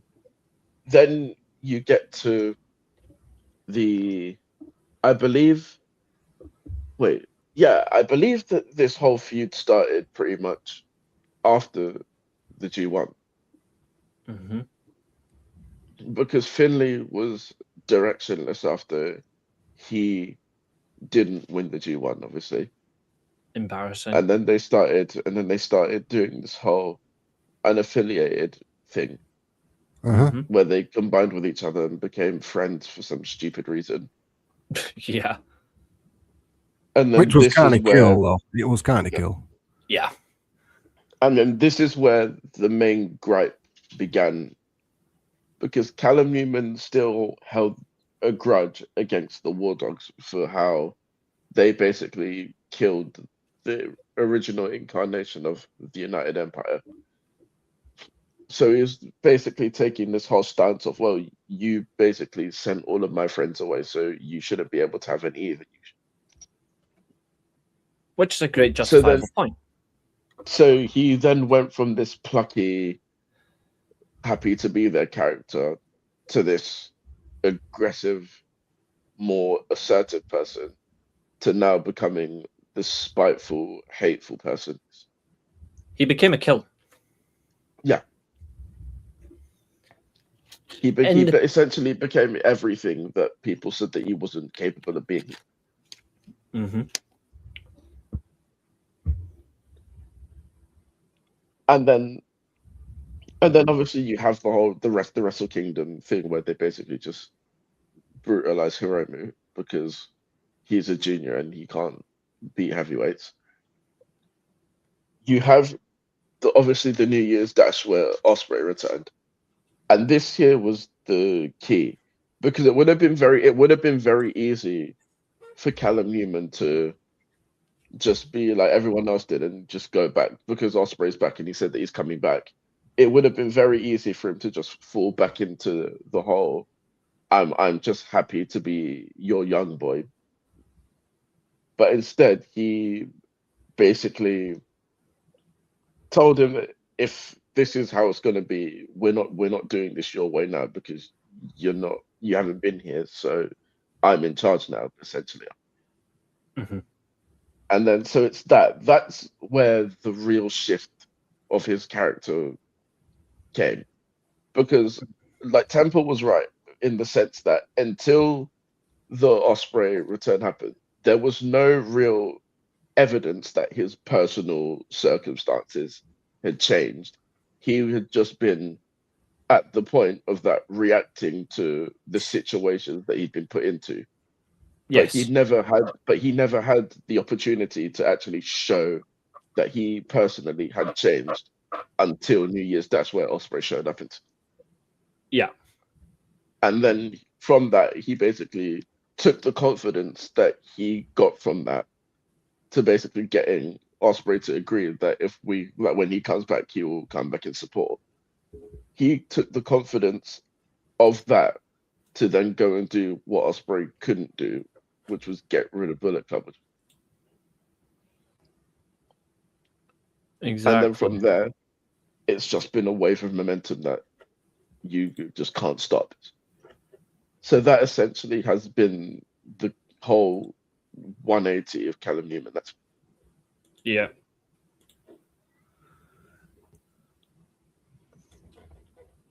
Right, good analysis there, yeah. Great.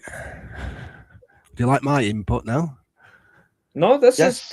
is definitely your opportunity. Like this I is said, it was this is the perfect time for you to come in now. Okay, so when did you think that the Callum Newman character started? Because I think it started very early. For me, Yeah, it's What it did you started think? for me.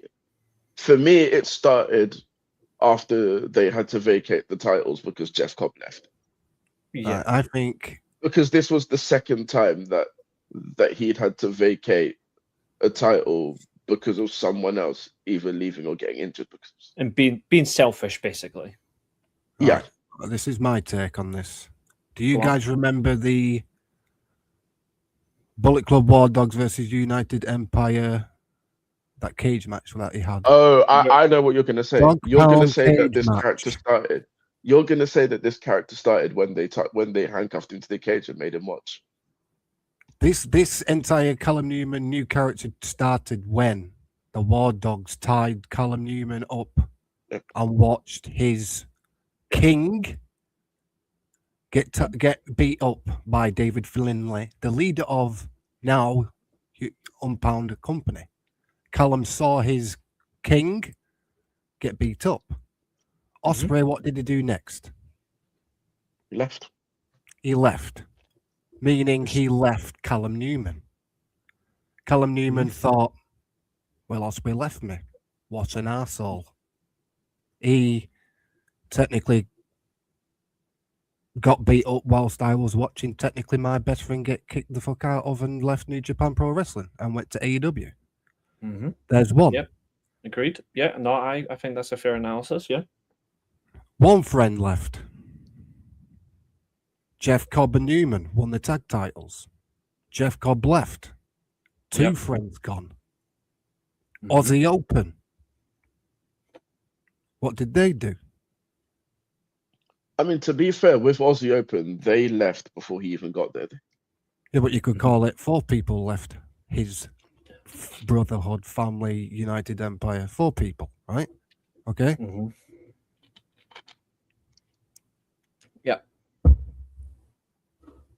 So, and then he had to obviously win the tag titles twice with Great O'Khan. Okay. Mhm. They lost them in their first title defense. So technically, he thought, "Fuck it." One of my another close friends lost us the tag titles, basically. Okay, we fast forward to obviously he said Wrestle Kingdom. Yep. What happened at Wrestle Kingdom? They absolutely destroy Takahashi. Yeah, Just destroyed him. what? Yeah, destroyed Hiromu Takahashi. Mhm. In my opinion, what happened to Callum Newman in the cage? He's the one that dished it, yeah. He was the dished it. Callum Newman was seeing flashbacks. What happened to him? It happened to Hiromu Takahashi. What was Callum Newman before he was a heavyweight? A junior. A junior, just like Hiromu Takahashi's a junior. Okay, that's Mhm. Wrestle Kingdom. New Year's Dash. What happened at New Year's Dash? Callum Newman becomes a heavyweight. Callum Newman becomes a heavyweight. What happened actually at Wrestle Kingdom? The introducing a how many members? It was about Well, there 4. was Andrade joins as the Andrade joined as the financial backer. Jake Leash returned as the surprise member, and then you had like Hanari return and all that madness. Yeah. So What did Jake Lee do to his previous? Well, technically, there was only one join because Andrade had been revealed beforehand. Yeah, so Jake Lee was basically other member of what faction? Bullet Club. War Dogs. Yeah. What's Andrade to United Empire? The financial Just backer. the financial backup. But what company does he actually wrestle for? AEW. What did Will Ospreay do? Went to AEW. Went to AEW. Yeah, right. Let's fast forward to the New Japan Cup. Who won the New Japan Cup? Callum Newman Callum on his own. Who did he beat? Yuya Uemura. Who's Yuya Uemura? New Japan Youngblood. Well, Young Lion. What generation would you think Yuya Uemura is? Tanahashi, yeah? No, No. I still think that's The looks wise, the dreadlocks, the look, Tanahashi. I think Okay. I would say Oyo is more that than Yuya. I think Yuya's different. You know, Right, Callum Newman won the New Japan Cup, right, off Yu Uemura. Yu Uemura is technically our generation's Hiroshi Tanahashi. Leading to this, on the same night, what happened in the six-man tag? As Callum in Newman, six-man tag. yeah, in the six-man tag with Will Ospreay was in it, Hanari, Great O'Khan. Okay. What happened? What Well, did they Will won. Ospreay They stop won. Great O'Khan and Hanari do? They went and spoke for help. attacked. They made the tag team title. They made the six-man tag title challenge. What did they actually do in the match where Will Ospreay said stop doing it? Oh, they attacked Desperado. And What did Will Ospreay shout think- to David? This is not Finlay how when he we- was tied up. This is not how we This do isn't things how anymore. we do things. Yeah, what did he say in the cage match back in the day in that cage match? Brutality that was past his control. Same thing, basically. Yeah, like it doesn't work for him anymore. Although we've got a funny argument that's coming up very soon that might convince you on something. But carry on. Yeah. All right. Six-man tag led into the main event.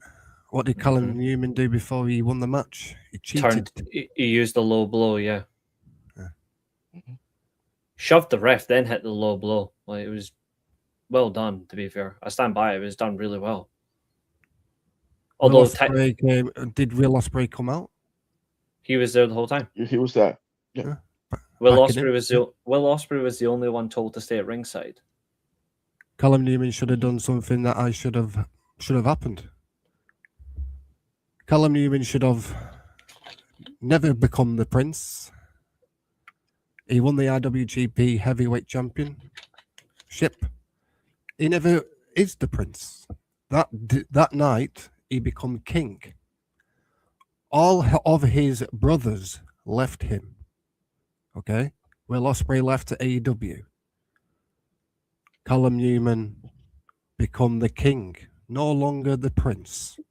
I think at the end of that championship match, Underrated, Callum Newman should have turned on his so-called king, Will Ospreay, and said, "Why did you leave me? Why did you go to AEW and leave me all alone with these dogs, war dogs?" It's fair.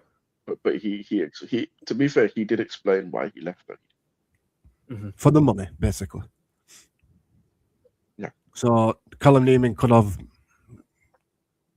become the king on this night and not a prince. He could have become what can I say? Darth Vader of New Japan Pro Wrestling. This is where I can now come back at you on, and this is what I've been waiting for. Don't forget who interfered into the who did we see on this night as well, revealing a AEW shirt? Gabe Kidd, who's still technically on the New Japan roster. And was he was a part of the cage match? Yeah, because he's partially responsible for why Alex Kaufman's retired.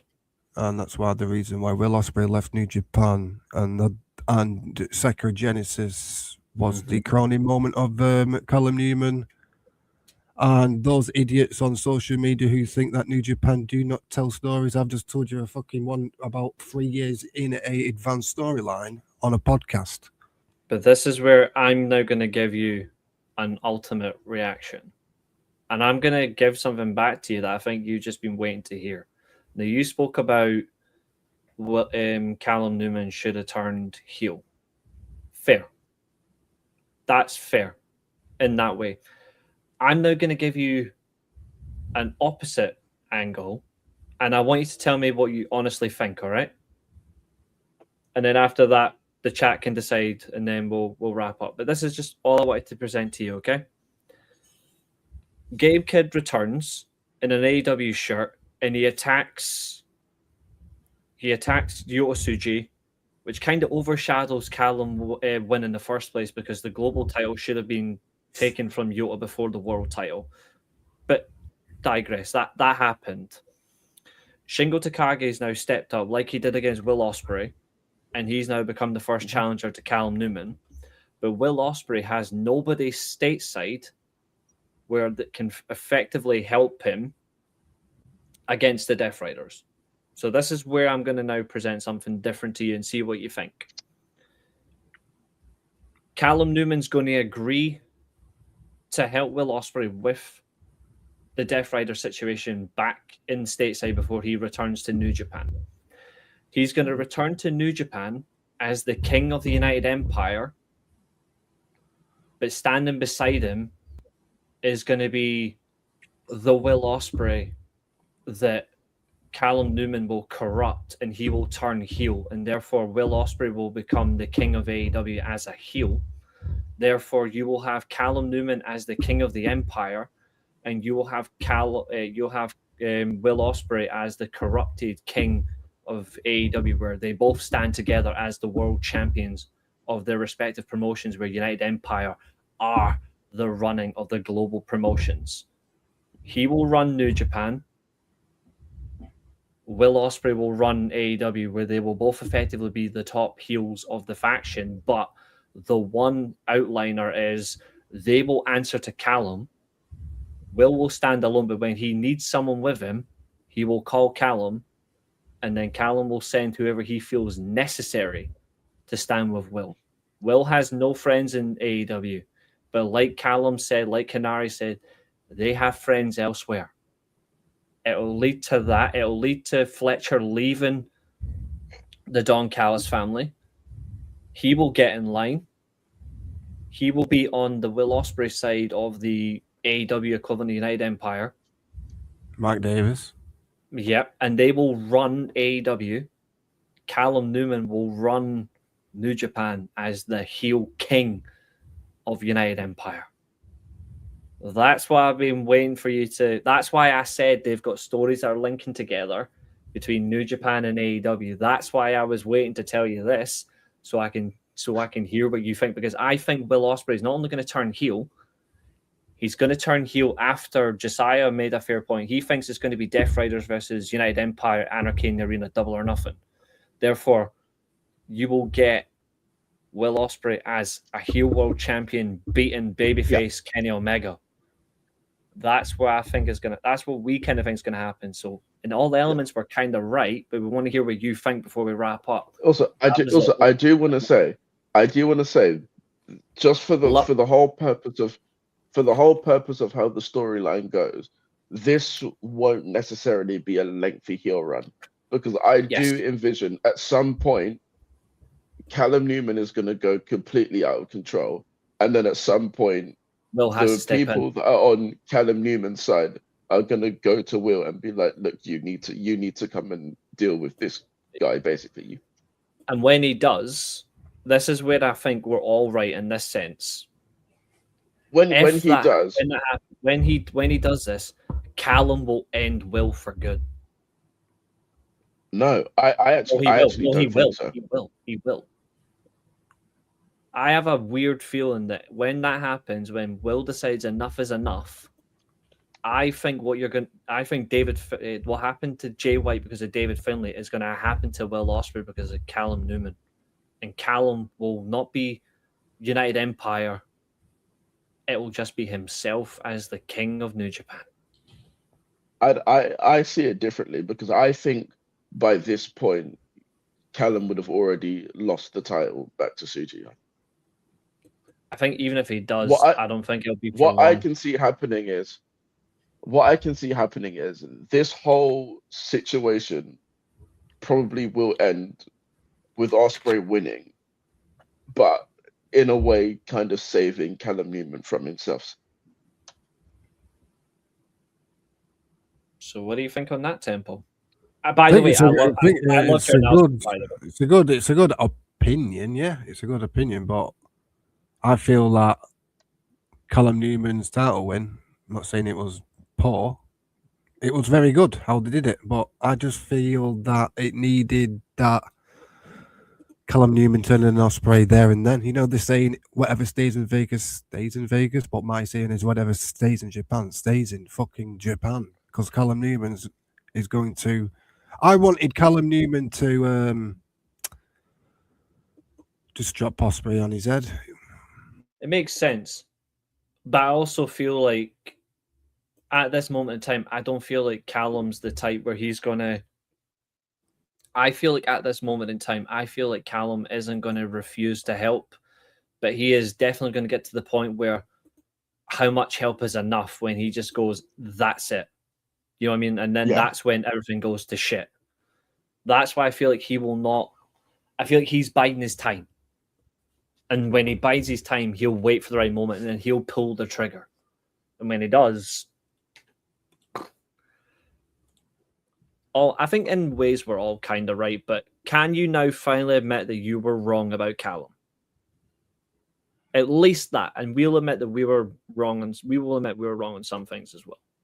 I was wrong on some things, but I just feel I'm just probably different to where I want a said aftermath of a match to go, basically. I think that's fair. Guys in the chat, before we depart, what do you think? And remember, Lipsticks and Lariats podcast starts in 15 minutes. Don't forget, in this wrestling industry about putting over the youth. Yeah, and Shingle Callum Bill. Newman's 23-year-old. Callum Newman turning on his protege. This is technically my version of what? Anakin Skywalker and what? Obi-Wan Kenobi. But Obi-Wan Kenobi never put over Skywalker at all. He never did. In Star Wars, he never did. If you go back and watch, like, it completely skipped him. Did you watch the Obi-Wan Kenobi series where I didn't kill Anakin Skywalker? Yeah, therefore he didn't put himself over. He just took it. So Callum should have said, I didn't kill Will Ospreay. You did, because you left me to the wolves. Jeff Cobb left me.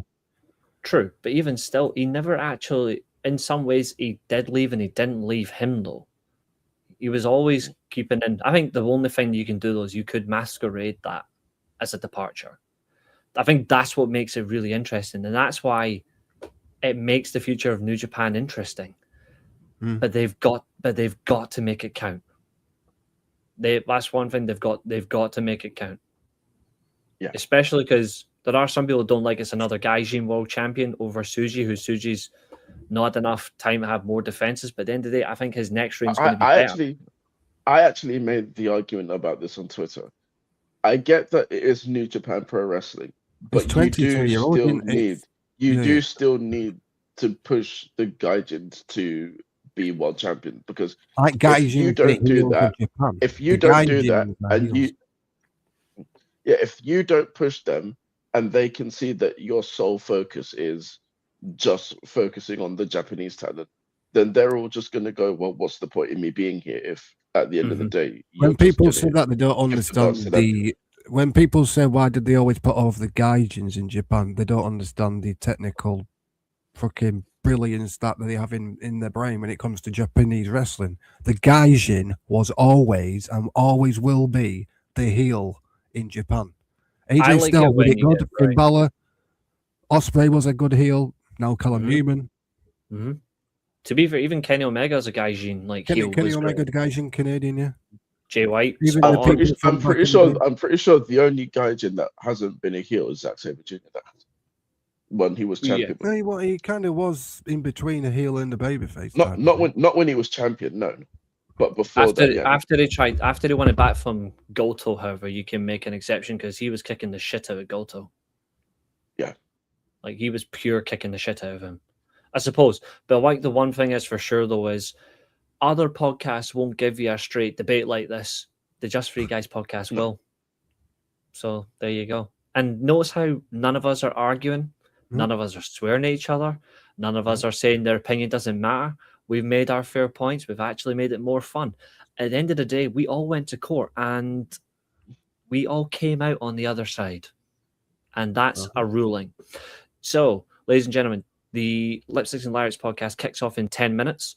We're going to depart. I'm going to set up the stream link. Nikki and Katherine will be here shortly. So do stick around for them, where who knows what they're going to talk about, but we're going to find out. Gents, talking about Pat McAfee, Katherine. And also, guys, if you want to go and hit the like button, subscribe to Weekly Steelchair, all that bull crap.